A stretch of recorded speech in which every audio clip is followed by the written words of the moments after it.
It's been a weird open, huh? Yeah. Not our weirdest. Adele says it was the urchin. Oh, that mother bleeper. We put the tower of the PC all high up off the ground because I didn't think he could reach it. Maybe he's in there chewing cords or something. I think the urchin's behind the cabinets, just We're back. chewing cords off.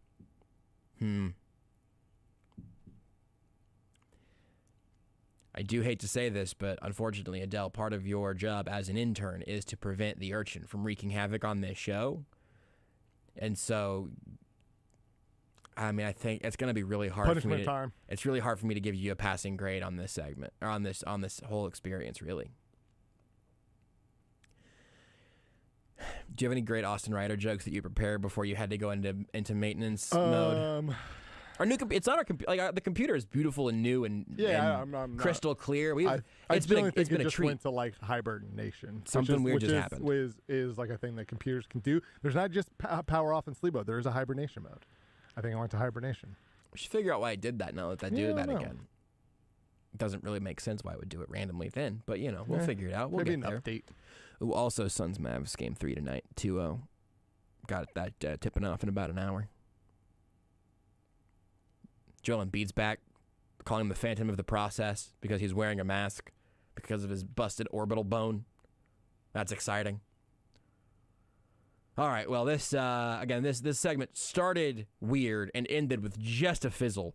We probably should have gotten to break as soon as Rudy called me out for clearly just my misogynistic reasons for not liking Leslie Knope very much as a character. I didn't say that. Just a little intimidated, that's all. Look, and I'm just saying this segment hasn't been the same since that moment. I have not been able to get it back. Tried to reach over to make some content out of some Chiefs roster moves. I can't talk about Justin Ross anymore. I've talked about Justin Ross plenty. I'm excited. I hope he catches. Hold on. You know what? Here's what I hope he catches a touchdown from Dustin Crum, who is the undrafted free agent quarterback the Chiefs signed today, officially. Dustin Crum is going to be out there slinging that pigskin to Justin Ross. Name sounds familiar. Dustin the Justin. You think Dustin Crum sounds... I mean, he was a college football player somewhere. Can't remember where. Kent State. Kent State, that's what I said. Yeah, you knew I knew that. he was a MAC. I was thinking he was a MAC quarterback. Where are you? I don't know. Kent State in the MAC. Feels right. Mid-American Conference. Bleep, yeah. Maction. The only Mid-American I acknowledge is Swanson.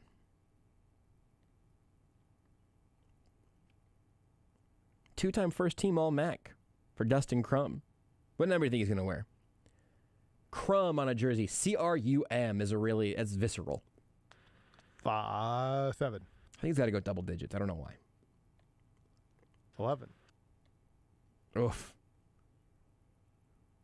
Alex Smith deserves, I think, better. I don't know. Maybe Dustin Crum is the future. Well, this segment, it's Friday. Hey, happy Friday, everybody. It is definitely Friday, and the biggest news of the day is that the Chiefs signed Dustin Crum. We'll take a break. Whenever we come back, we will send Adele off at the end of this internship. As long as she doesn't literally flee during this commercial break, we'll eat some bugs whenever we come back, and somehow that's going to be the best part of this hour. Want more Almost Entirely Sports? Watch the show live on the Sports Radio 810 Facebook page. Hey, you know what's always high quality? Occasionally, though this show isn't, Ruback Fine Jewelry always is. Right now, you might have missed your window on that Mother's Day grind, but if you're looking for perhaps a chance to pop the question, as they say, you could do no better than Ruback Fine Jewelry. That's where I went whenever it was time for me to figure out what the bleep I was going to do for an engagement ring process. I did not have any real plans in mind, but I ended up at Ruback on a recommendation, and I am so very glad that I did. They ended up, specifically Hal at Ruback. He's who you want to talk to. Go to Ruback and ask for Hal. Talk to Hal. Get your appointment set up online at ruback.co. That's ruback.co. If you go in, you got a plan for a custom piece, that's awesome. Hal will help you make that a reality. You go in and you say, "Hi, Hal, I'm your name here, and I have no idea where to begin. Here's 2 ideas. What do you think?" Then Hal will be the one that guides you along that way and helps you figure out what it is that you can do to make that dream a reality. That's what he did for me, did that for fiance Renee, and man, I just can't recommend Ruback highly enough. So go to Ruback, talk to Hal. He will help you create a vision or bring your current ideas to life. The thing that's always important to mention that I mention every time is that a custom ring also does mean a custom budget. So you might go, "I don't know if I can afford this." Well, go to Hal, talk about what you're working with, and see what your future might look like there. And if you do end up at Ruback, I promise they will give you the most bang for your buck. Whatever that number ends up being. Give them a shot, give them a call, give them an appointment online today at ruback.co, at Ruback Fine Jewelry. They've been serving Kansas City for more than 100 years. That's where I went whenever it's time for me to get into that custom engagement ring process. I'm glad I did. You will be glad as well. That's Ruback, ruback.co. Hi, I'm Steve Hedgepeth with Quad Power Products. We know that time is money, and we pride ourselves in getting our customers back up and running quickly. At Quad Power Products, we can duplicate your hydraulic hose assemblies while you wait, in most cases getting you back out the door in 15 minutes or less. We have an excellent inventory of hydraulic hoses, quick couplers, and adapters, and we pair it with the best customer service. Come see us today, Quad Power Products on Hickman Mills Drive, just south of the Triangle in South Kansas City. My mom's the bomb. Her hugs are so good, there's a wait list. Her laughter is the life of the party. Her smile makes everyone smile. Everything worth knowing, I learned from her. That's why this Mother's Day, I'm heading to Hellsberg Diamonds. They have beautiful diamond pendants, gemstone rings, and more. Hellsberg makes it easy to find a gift she'll love. One that hopefully she'll pass down to me one day, along with her secret to perfect hugs. Save big on mom-worthy gifts at a Hellsberg store near you or at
This is Almost Entirely Sports with Joshua Brisco. It is 6:27 on a Friday. Let's be bad. on Sports Radio 810 WHB. Well, currently it's 7:40 on a Friday. Let's eat bugs. This has become a weird brand association thing for almost entirely sports. Although I did see recently, my mom posted like a little throwback. I don't know, one of those this day on however many years ago or whatever. And it did include OOTD. Yeah, that's basically it's basically just I'll tell you what, my fit was absurd. I still have the same jacket, but it's hard to explain. I might just need to tweet out the picture later or something. But there was a picture of me just feeding Chloe, who at that point was probably 4 or 5, maybe, I don't know, she might have been 5 or 6. I don't know. I'd have to go back and check again. But I was just feeding her one of those flavor blasted crickets or whatever. Are you a good brother? She's where it started. It was like this was her thing. Question is she a good sister? She's brought all of this rage now through a radio show. I mean, she is the best bracketologist we've ever had, so I'd say she's doing her part. Yeah, that was, if you don't know, we did the 810 bracket challenge, and all of the hosts and producers and personalities, whatever, across 810 all filled out their brackets at 810whb.com, and Chloe won the entire thing amongst everyone here at 810. So she's the expert. So anyway, that's why I guess we eat bugs on this show sometimes now. Adele, you made it till your last day before these bugs came home to roost. How do you feel currently? I'm pretty nervous. I'm not even gonna lie. Now, does this cartoon drawing of a cricket and some sort of larva covered in chocolate and like a little cartoon hot tub, does this make you feel better or worse? I feel worse, honestly. But look at how happy they look to be, I guess, covered in chocolate. I mean, I can see like the outlining of the cricket that's still covered in chocolate. I just keep staring at it, so it's not making me feel any better. You got a couple of good ones. I ended up with like 2.5 because again, I'm here to participate as well. We've got the crickets and the larva. There's a white chocolate and a milk chocolate. I can very clearly on my cricket just sort of see like a leg sort of sticking out. See, I'm just waiting for mine to move. They will move when you bite into them. I don't feel good. They will chirp. Actually, it's incredible. I never get used to this. I've eaten bugs I never get used to it. I'm trying to figure out what order we have to go in here because I do feel like we should each individually go for it. But the funniest thing, of course, would be for us to make Adele go first, and then we just throw ours into a trash can. But we're not going to do that. Okay. I'm here to eat bugs. We're all in this together. Are we? And frankly, Rudy, you seem perhaps the most squeamish. So why don't you go ahead and... we got to do it all at the same time. That's what we normally do. Do we? I think it would be fun to all go... 1, 2, 3. Okay, well, let's Oh, go... that's fine. We can go around the room. I'm just saying. Let's go larva first. This is easy. This is basically, How do I know what's what? the long skinny one is the larva. So for me, it's white chocolate. I've got a milk chocolate larva. Adele, you got a white chocolate larva. This is great. Go ahead and hold that up to the camera. Why don't we go ahead and let's watch Adele. These people have watched us eat bugs before. This is Adele's first time eating bugs on the radio. Bugs every night. In a way, that's really true. I'm gonna try to give us a good crunch in the microphone. Let's eat a larva. Great internship so far, Adele. Also, don't forget, it's almost over. Cheers. For me too? Yeah. The whole thing? Oh yeah. Oh, it's delicious. It's nutty. Okay, that's not. It's that like bad. a chocolate covered peanut. Yeah. There's more chocolate than there is bug. There's a little aftertaste. It's not great. Adele, how's your experience currently? I'm gonna eat these crumbs also. Delicious. Lunatic. Is it bad that it's actually good? No. See? Well, yes.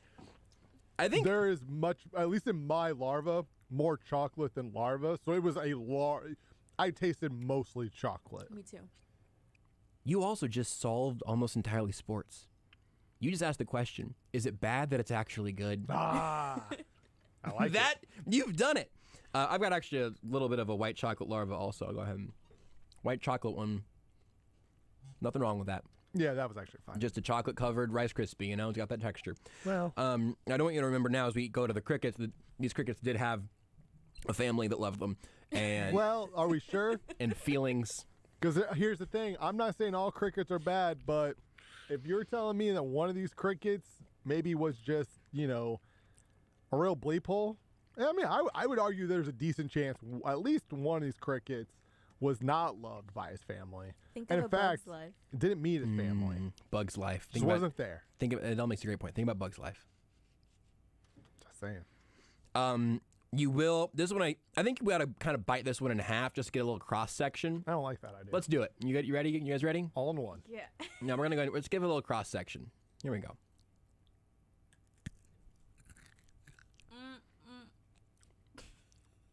I don't like that I can see stuff inside. Yeah, that's the mistake. shell. I just ate the whole thing one bite. I'm not gonna lie. You're a coward. I'm going second Yeah, half. I am. I'm all right with being a coward. Cowards live. I regret not also buying non-chocolate covered ones because my play right now would be. Come on, how bad was it? You want to try some that are like sour cream and onion flavored? These are by far the best bugs we've eaten. Not even close. Adele's loving it. Yeah. This was legitimately fine. Adele, walk me through your experience. I was expecting to have a sour taste, but it's actually really good. The chocolate definitely helped. Now I'm still traumatized because I ate some bugs. You ate bugs. But I'll get over it. You've probably eaten bugs by accident before. Certainly in you get a McDonald's hamburger or something. There's a little bug in there. Why did you ruin McDonald's for me? Have I told you about? I'm sure I have. About the time I was running sprints for football, and I was just dead tired, right? Because we're at the end. We've been running gassers all day, and so I am really tired. So I am very much mouth breathing, right? Like mouth wide open. Oh, what happened and next? as I'm running, all of a sudden a fly, doof, right through the back of right into my mouth. And you know what? You know what I didn't feel? Didn't feel that thing come out. I'm pretty sure that fly alive flew right down my throat into my stomach. Well, you know how you get it out. You gotta swallow a bird. Ah. And then you get the bird, you gotta swallow a cat. I need a bird. Anybody got a bird? I got one for you. Turn that camera somewhere else. Boy, I think there's do you guys mind hosting the radio show for a second? No, you've done a really good job. I'm gonna let you guys host this radio show for just a second. What are you doing? I'll be right back. Don't even sweat it. I'm so confused Talk about right how now. good your internship's been. What are you doing? No, I don't like this. It's fine. I don't know what's happening, but I do not like this. He's getting something else. Oh no. I'm not eating any more bugs, Josh. Is it a bird? No, it's not a bird. It's something. I don't know what. He might have old bugs. I swear, if it's dirt. No way. If it is dirt soda. I'm not eating any more bugs. I don't like this. I have some horrible news. I don't like this. We do not have any more bugs in the office. Here's the thing, though. I knew that's where you were going. I knew you were looking for some old bugs. I thought I might have had some old bugs. That weren't chocolate covered? No. I thought maybe I had one box of salt and vinegar bugs or something from. My stomach hurts. They would have been expired bugs, to be clear. And you were gonna make us eat them? I was gonna eat one with you guys. Again, we're all in this together. To be fair, I don't think expired bugs would kill or make you sick, other than maybe just a psychological thing. Rudy, how are you okay with this expired? No. I'm not okay with it. I just mean it wouldn't. It's not medically dangerous. I'm on a different microphone. I'm just gonna open this door here. I see a bug. You want me to grab a bug? I can grab us a bug from outside. You guys want some outside bugs? No, raw. I don't. No. I don't want outside bugs. Better or worse if it's alive, currently? Worse. Worse. Do you want me to kill it first? What if I squish it?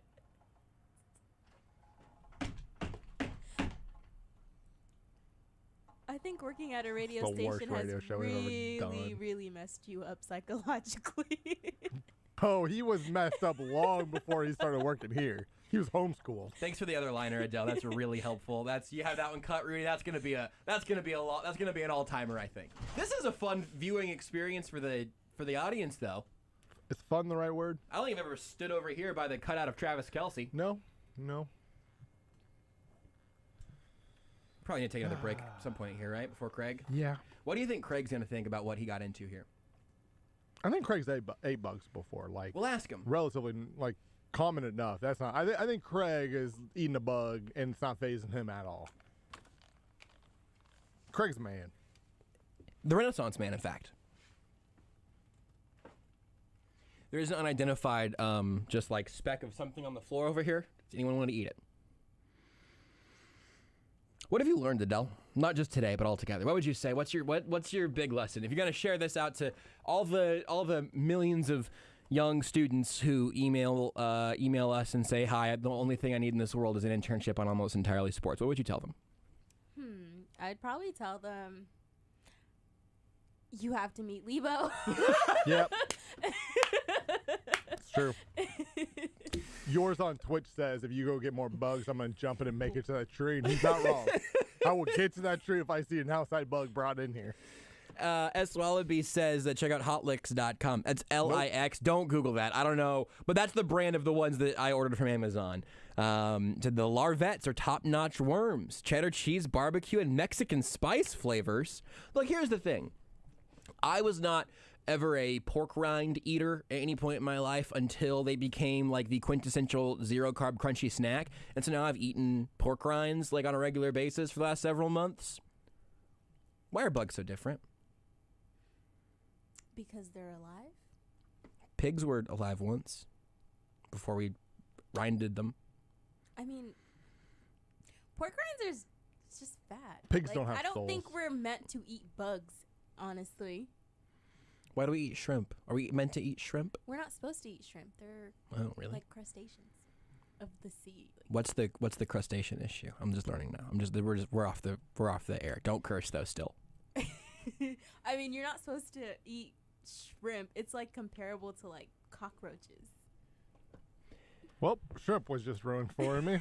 So Boba Fett on Twitch says Bumblebee is not tasty. Trust me, I do. I trust you. I bud. believe that. And then yours said, would it be better or worse to eat a cat-sized bug? Worse. Not all at once. Like it's like I don't care. What if it's like a pig-sized bug? You know, something we're familiar with. Worse. But then it's like you can like fillet it up. The bigger a bug gets, the worse it is to eat. There's not meat on the inside of that bug. It's not pork. It's not beef. You make it big enough, there's sort of meat in there, I think. What What do you think's inside a bug? I mean, they eat. Squishy, gooey stuff. That's what's inside all of us. We were all made of squishy, gooey stuff. Yeah, but I'm not eating you. Thank you for not doing that. I appreciate it. Don't go around eating people. Just eat pigs. Pigs are full of squishy, gooey stuff, though. Nah, but a lot of But meat, it's though. good. Maybe a big bug would be good. No. You want to come back next week, Adele? I'll see if I can order us some like I think they sell like water bugs on. You know, those suckers are like the size of your fist or something. I'm not eating any of those. Yeah, I'm good. Wait, what day do you want me to come back? Whenever you want, we'll make it work. You know, I think I'm busy all next week. We can do the week after. That's fine. No big deal. We can do 2 weeks from now. I think I'm going to be catching a cold that week. Well, let's wait till you get healthy, of course. So 3 weeks from now. Gamma variants going around. Or Nah, something. we'll mask up. We can do it in different studios. We'll be fine. We can do. I'll get us some fried tarantulas. We can all have a leg. Nope. Not coming to work that day. I'm allergic to tarantulas. Bleep spiders. Anything that has 8 arms, or is it 6 or 8?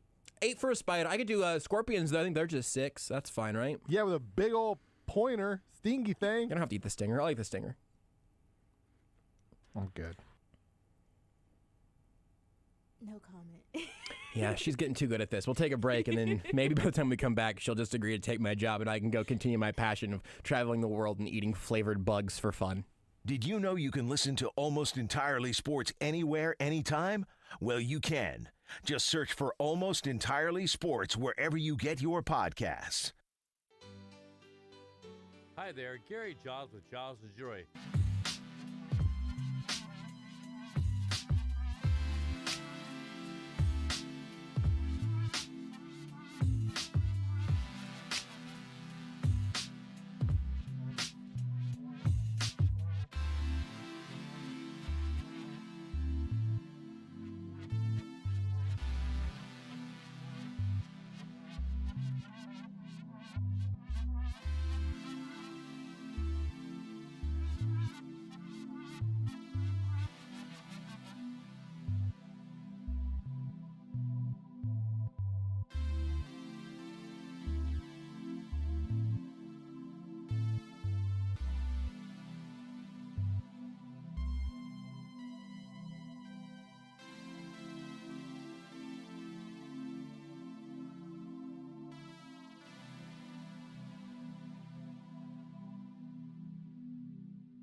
You're listening to Almost Entirely Sports. One other thing that I am happy to get to bring in some hopefully new listeners to is the idea of getting to see, or I guess hear, the sausage being made a little bit. With Joshua Brisco. I want you to get to see some sports radio sausage being made. Gross. On Sports Radio 810 WHB. I think that liner was from the very first edition of Almost Entirely Sports. Perhaps on ESPN Kansas City, actually. Now look at us now. Just eating bugs. Mama, we made it. Adele, can we disclose what happened to you as soon as the segment ended? Yeah. Why don't I didn't actually see it. Why don't you explain what happened as soon as the segment ended? I was taking my headphones off and I somehow hit my mouth and it just started bleeding right away. I think these are Lebo's headphones, so I think like his ghost or his spirit is like upset with me for wearing them without asking. Wow. Now, Rudy, you said you've been there. Yeah, I've definitely hit my mouth or face on the mic before. Headphones, though? That's special. It was her headphones. Oh. She took off her headphones, and somehow Lebo's headphones drew blood. Probably. I don't remember, but I would say probably. Well, Adele, you've stuck through a lot so far in this time with us. We appreciate you for what you've done, starting with just being here, and then ending with you eating bugs, and then drawing blood by accident. Was it on accident?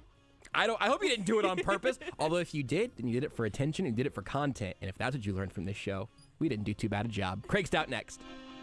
You're listening to Almost Entirely Sports with Joshua Brisco on Sports Radio 810 WHB. So you just found that perfect souvenir. Maybe.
This is Almost Entirely Sports with Joshua Brisco. We're all hungry for a little nibbling of some delicious Chiefs talk. So here we go. Num num num num num. On Sports Radio 810 WHB. If you sat through that last hour waiting for us to talk about the Chiefs draft, congratulations, you've made it. We will do some of that now with our dear friend Craig Stout of the KC Sports Network. You can hear him on the KC Laboratory podcast, of course, KCSN, the Substack, kcsn.substack.com, KCSN Draft Guide, which still, like, if you are trying to learn more about the guys the Chiefs actually added, I would say there's no better place to start. And everything they do over at KCSN. Plus, you can follow him on Twitter at BarleyHop. I just realized that it kind of, I saw that I have more Twitter followers than Craig does right now. And that made me angry because I shouldn't. But then I thought, well, that means Kent has more followers than Craig does. And that makes me even angrier. So I got a lot of energy, a lot of negative energy right now, Craig. But my first real question is, when's the last time you ate a bug? The last time I ate a bug was probably when I was 5. Why are you making your interns eat bugs, Joshua? So several things here. I've got several. Objection, Your Honor. Making, encouraging. It's about an encouraging environment around here. Second, not just the interns. I also encouraged Rudy to eat the bugs, and I am eating the bugs. It's a tradition. It is a tradition unlike any other that Almost Entirely Sports interns eat bugs at some point. The Masters. Listen, I think maybe at some point you need to reevaluate your traditions. Like, is this one of those, like, old baseball traditions that, you get down the road a little ways and you're like, why the hell did we ever do that? This feels like that to me. It's hard to explain. If you want to get some extra credit hours and come through, I think by the beginning or end of your time with us, you would understand on some level that it's about becoming a part of the family. Okay. You know what? I have time. I have an abundance of free time, so let me come and do that. Also, I know we've talked about your infatuation with various types of cults on this show before, and whenever I said it's like being a part of the family, that is when I realized it's about something bigger than yourself. That's when I realized that actually maybe we've started a cult by accident. Yeah, but the bug cult, the bug eating cult. We have a liner about this. There is a liner called the Cult of AES. Yeah, almost entirely a cult. Almost entirely. See, listen, you make a documentary about that, I'm going to spend upwards of 8 hours catching up and watching that. I don't feel like it's the worst path you could go down. I mean, because again, I think like I haven't watched, this is a Renee viewing experience more than mine, but like the Tinder swindler guy now like gets paid to go around like appear at clubs or whatever. Like that, I feel like now it's just a different way to get famous. Yeah, I mean, you just, kidnap a whole bunch of people, swindle them out of a bunch of money, however it may be, and then you turn around, and after you get out of jail, you can go on a speaking tour and talk about all the things that you did, whether or not you repented or not. You could just make a ton of money that way. It seems like a foolproof plan. The American dream. I'm not willing to kidnap or go to jail or swindle, I guess, but if I can coerce people to eat bugs and listen to questionable radio, I feel like that is more my speed. I don't know. We can work on it. This bug is the body of Josh.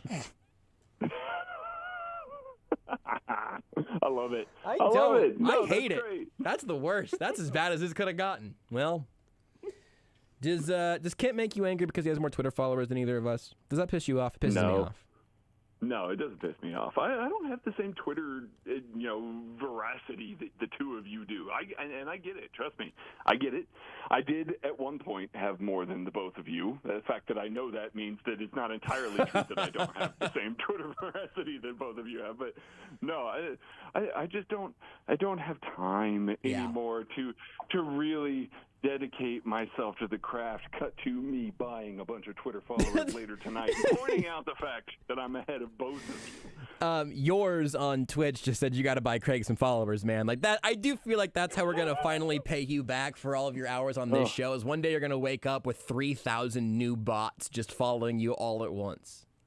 And I'm going to force them all to eat bugs. As you should. No, well, look, I mean, the difference between you, me, and Kent is that you're a grown-up in every, like, complimentary sense, and also you don't have a, I don't know, Twitter Napoleon complex, which apparently Kent and I both do. Like, you're just a more secure person at this point, and I know that Kent and I would both agree with each other on that, so... That's a lie. That's a lie. And the fact that you called me a grown-up is probably the nicest thing anybody will say to me this month. Well, look, I think I say it in a complimentary way because that's because I feel like you've got the resume of one. You know, that's the important thing. It's what have you done for me lately? I put in the hours. I'm Malcolm Gladwell becoming an adult. Yeah, exactly. You put in the 10,000, and now here we are. Good God, anyway. I would love to talk to you about non-sports things for a very long time, and someday we should just make a time to do that, but I feel like I have absolutely, when I talk about me being a swindler, I feel like I've swindled our audience for the last hour and change just because of the nonsense that this is included on a Friday, and I genuinely am very excited to talk to you about this draft class because everybody's excited about it. Like, just walk me through kind of where you were at after they trade up for McDuffie. Then it's McDuffie, Karlaftis, and then it's day 2's picks, and then the day 3 guys continue to be guys that you guys at KCSN have talked about or talked to. What an experience. I mean, yeah, it made it easy on me. You know, unfortunately, I didn't have the hours to put into the draft guide that I normally do. So I don't feel like I knew the class quite as well as I've known some of the previous classes and things like that. You know, was definitely relying on the other guys, Matty, Kent, Zach, Jake, you know, to put in the work and, you know, reviewing some of this stuff. But Brett Veach went out of his way to draft all guys that I knew, which is wild to think about. Like, when we were sitting there at 103, and the draft was already a slam dunk at that point. Like, we were ecstatic with you know, Trent McDuffie, ecstatic with George Karlaftis at 30, or ecstatic with Sky Moore at 54 and a trade back. And we're sitting there at 103. We even said, before Leo Chanel was picked, we mentioned Leo Chanel would be a great pick. We mentioned Joshua Williams would be a great pick. And you know, I wouldn't mind a little bit of Jalen Watson, and Matty comes in with it. You know, I wouldn't mind a little bit of Darian Kennard. We were fine with all those guys at the end of the 3rd, and the Chiefs just come home with literally all of them in the draft. So, I mean, the valuation was great. This feels like, I believe, I saw this somewhere on Twitter, and I wish I could give some attribution to it, but somebody mentioned, you know, this is like the teams that kind of walk along and they find dollars on the ground. They just pick them up. You know, that's the value. That's what it felt like the Chiefs were doing. It's just every time they got to their pick, they went, hey, guess what? Here's another exceptional value player that's going to contribute to our team almost immediately. It really was – it was a masterclass by Brett Veach in navigating the board, navigating the value. It really was just a phenomenal draft on the surface right now. There's also, I mean, like the levels to it that's funny to me is that if you said, hey, the Chiefs, you're at the end of this, you're going to say the Chiefs bent over and picked up a buck every time they saw it on the ground. They just took the value when it fell to them. I'd say that's awesome. I'm afraid that they drafted like 4 linebackers, 2 running backs, and a kicker. Right. But they did it at the positions they needed in a huge way. Yeah, they really did. I mean, you heard Brett Veach in his call to Darian Kennard mentioned the only thing we needed still out of this draft was a right tackle. Said those exact words to him. And I'm just sitting there going, this is, and it was perfect. It really was perfect. Now, these guys fall for various reasons. I'm not blind to it. I don't think that the Chiefs have drafted 10 All-Pros by any means here. But it is finding players at good value at positions of need that was the most impressive part for that. Brett Veach has obviously improved. Last year's draft class was awesome. It was really good. It really kind of contributed to the team immediately. The expectations are high for this. It's not unreasonable to think that this group of players could contribute even more than last year. So now all of a sudden you put 2 really good draft classes together and you've gotten some positions that aren't just interior offensive linemen or linebacker. You've actually found some positions that have higher value, cost a lot in free agency, and you've been able to still navigate the board that way you are and not give up future assets. I mean, It is a phenomenal job by him all weekend long.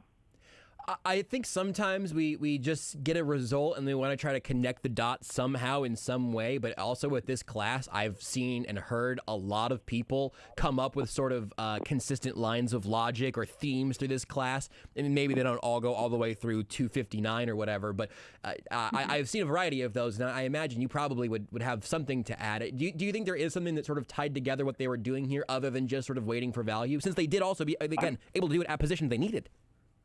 I mean, we did an episode of 21 Questions, which is our question and answer show that's on the KCSN YouTube page and the feed. Somebody asked this question because we said it so much, and they were playing the KCSN drinking game, drinking every time we said the words football character. Yeah. And they were gone. They were completely gone by the end of the draft. So that's what it was. It's just, I was looking forward to this draft because I thought that we might see a shift in scheme defensively. I thought we might get a little more of a shift in scheme offensively. We might find out some types. We may find out some of that. I don't know that we did because I feel like they just drafted a whole bunch of guys that aren't going to quit, aren't going to make business decisions, aren't going to give up in the third quarter, aren't going to wait for somebody else to do something. And we've seen a couple of those guys that they've drafted as of late. Obviously, most of these young guys, I think everybody remembers a guy like Nick Bolton in that Bills game last year in the regular season where they were getting routed, and Nick Bolton is still flying around trying to make plays. I feel like they went out and made an extreme focus to try and get that mentality on the team. I don't know that I look at any of these guys and I say, you know what, that guy's going to be a top 5 at his position at some point in his career. I don't feel that way about any of these guys. But if you told me that they were all going to be top 20 and they were going to finish every game the same way that they started, I would 1,000% believe you. And this team needs some of that. They definitely need guys that can raise the floor, that are going to go for the entire time. We saw too often last year, maybe a little bit in the year before, this team's faltering down the stretch, kind of letting up, easing in, to the back end of the game. You need guys that are finishers and guys that are going to keep going all game long. I feel like that's the type of guy that they drafted this past weekend. Which one of those picks got you just like the most personally excited? Like, who can you not wait to see what comes of? Joshua Williams. Joshua Williams is a guy that I've been a fan of all along. Now, obviously, I don't have a ton of Fayetteville State tape. That's just not widely available. I loved the way that he responded at the Senior Bowl. When I see these small school guys go there, and they're going up against some of these Power 5 schools and these Power 5 receivers in these drills that are clearly slanted towards the receiver, towards the offense. You see day one, he doesn't look very good. He looks a little bit out of his element. When I see those types of things, I love to see what happens in day 2 and day 3. How do they respond? Is it one of those where they're just seeing these guys for the first time and maybe they've got a little bit of a deer in the headlights look? Is it one of those situations where they don't respond, where you don't see that come out? And I think you did. You saw him grow immensely in day 2 and even more so in day 3. And he's the type of guy under Spagnuolo that I think can be successful. I think he reminds me a lot of Charvarius Ward when he first came to the Chiefs. He's got a lot of growing to do. I don't have huge expectations for him in year 1, but I really like what the upside is for him. And by all accounts, the football IQ is incredibly high. It sounds like that he really impressed everybody in the room there. Those are the types of guys that get on the field for Spagnuolo quickly, or quicker, for instance. And I think he's got the makeup to do that. And the way that he's going to play, they're going to help protect him over the top a little bit. I like the physicality. I like the length. I like the player a lot, and I love the value. So I am thrilled that I in an episode of Time Is Ours in the week leading up to the draft, I was just scrolling through, just screaming Joshua Williams, Fayetteville State. He's like 6'4". This is Brett Veach's guy. With literally, you had actual reasons for your opinions. It just made me very happy because after they traded up to draft a corner out of Washington in the first round, I feel like I didn't know Brett Veach anymore. And so Joshua Williams really brought me back into like knowing who this general manager is. I mean, yeah, Brett Veach went out of his way this weekend. It's almost like he was tired of hearing people talk about how he didn't value corners anymore. It worked. Like, we did it. Guess what? I'm trading up for a guy. Not only am I trading up for a guy, I am drafting the first player since 2010 to have under 30-inch arms at cornerback. I'm drafting him in the first round. Make no mistake, Trent McDuffie will be an outlier just because there's never been one like him before. But I mean, that speaks to the tape. I mean, he's such a good football player that it obviously transcends the lack of arm length. So can you sort of sift through? We've talked about the cornerback testing a couple of times with you now, but whenever you look at McDuffie, and if any of that you want to apply to Williams as well, I'm all ears, and he's all arms it seems. So, but when you look at McDuffie, like he was a consensus first round guy, obviously, to the point that. Like, I didn't spend any real time, like, brushing up on Trent McDuffie because I just never saw him even really being within striking distance of the Chiefs, really. So where does he stand as a guy that is going to be an outlier on the arm length, but is also still, obviously, a pretty good athlete? He's a first-round pick at corner in the NFL. But what's the story for him through your eyes? I mean, so from an athletic standpoint, like the athletic testing metric that I kind of put together here does factor in arm length. It is a very important element of that. It's a very important aspect of playing cornerback, as the NFL has told you time and time and time again. He was still tier 2 and almost tier 1. Like, he was a very solid tier 2 guy. That's how good his testing is. His explosion numbers were good. He really had, his size, his height and weight are good. He's very fast. He's got a lot of the abilities that you would look for in a corner. If he had 31-inch arms, we would have been talking about, does he go right there with Sauce Gardner, with Derek Stingley Jr., within the top 5 of this draft? It was simply arm length. And for whatever reason, I know what reason, NFL GMs do not like short-arm corners. They can't contend to the catch point as well. They can't get across the wide receivers' bodies on slants and some of these quick outs and things like that. It makes sense why you don't like guys like that. But he is so smart. I've watched a lot of Washington cornerbacks, in my time doing the KCSN draft guide, because I was the primary cornerback guy. Watched a lot of Washington cornerbacks, and every year for the past, now 3 years now, every time I watched a Washington cornerback, I'd just kind of look across the field and I'd be like, who's that guy? Boy, he's really good. When you're watching, Elijah Molden, Keith Taylor, you're watching these other guys that have come out in the draft and been successful-ish players or high enough drafted players, and you can't keep your eyes on them because somebody else across from him is that good. That was Trent McDuffie for the past 2 years. So it made sense that NFL teams really liked the tape, but didn't want to gamble on him, and Brett Veach said, to hell with that. We'll figure that out later. It seems like it's funny. I'm going to drill in on McDuffie some because we've kind of glossed over a little bit because some of the other picks after that, like he wasn't even he was the first of two first round picks. So Karlaftis took some of the headlines. The whole draft got wonky. So we're talking about some of these other guys. But the thing with McDuffie that is interesting is everybody talks about his mental capacity for the position, like what he sees and knowing where to be. But I think, and this is football character it might be a good way to put this as well. But like, very frequently you talk about a guy's mental abilities whenever you can't talk about their athletic gifts. You know what I mean? Like it's kind of one or the other. But that's just not the case with, I don't necessarily maybe any of these guys, but certainly not with McDuffie, right? No, definitely not. No, he's got the athletic ability to run with all these guys. He's got the agility. He's got the physicality. He's got the explosion. He does contend at the catch point way better than you would expect for a guy his size. I know, people wanted to look. He didn't get to play USC the past 2 years, so we didn't get to see him against a big-bodied guy like Drake London. But he has played against a lot of bigger Pac-12 receivers, and he more than held his own. That Washington secondary teaches those guys how to play football at a different level. We've seen it. Every year, this entire secondary basically gets drafted every single year, and they just reload with bigger and better guys. This is a guy that, of all those Washington guys, maybe all the way back to Marcus Peters, I have not liked a Washington cornerback in the way that he played football. Both the physical nature, both the athletic traits, and the IQ since Marcus Peters. I think he's probably the second best guy to come out of there, and that's high praise for a program that just churns them out. So, yeah, he's going to fit right in, and they're going to be able to run almost anything Like, he's going to be able to play man. He's going to be able to be in zone. They're going to do a lot of these mix and matches. They're going to rotate a lot of guys around. He's going to be able to read routes quickly and easily. I think that's the best part about him is his ability to process bunches, process stacks, and really see where everything's going. He just has an innate route feel, and that's hard to teach. That's just something that you have, and you just feel that sort of stuff.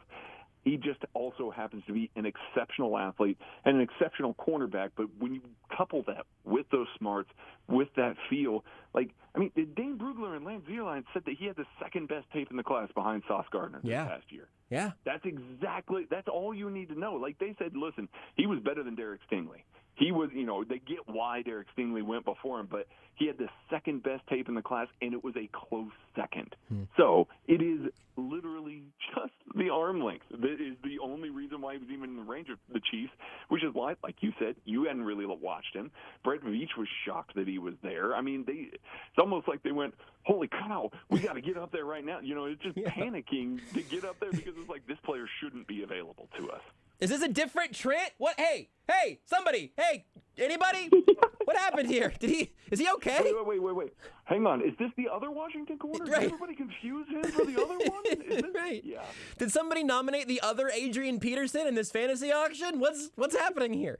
That's great. I also wrote down the phrase innate route feel because I think that's beautiful. It's like a little route GPS in his brain that he's just following the instructions on right there with the receiver. I love that analogy.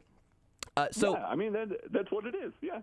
I love it. Let's talk about Karlaftis because he's one of the few guys that, like, leading up to the draft process, I started kind of getting the people disliking the trade up and selection, and obviously they didn't have to trade up for him. He was there at 30, and I've seen a whole lot less of the frustrations or whatever with him just being there then. But can you kind of walk me through where you've been at on Karlaftis kind of throughout this process and why he was the pick at 30? I was probably the lowest of the whole KCSN crew who watched him.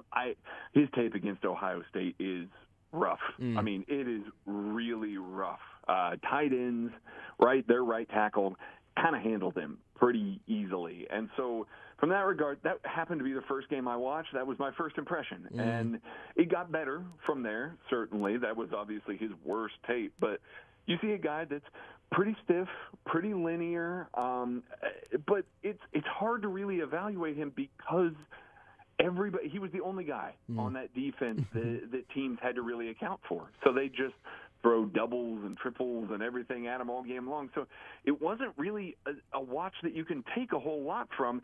And then you got to Ohio State, who felt like they could single block him. And so the first single blocks that you see, he doesn't handle very well. Again, clearly his worst tape. But if you go back a little bit, to where he's lost a little bit of weight when he's coming in. He's obviously doesn't have the technique that he did in 2021, but you see a little more of the explosion that he tested with.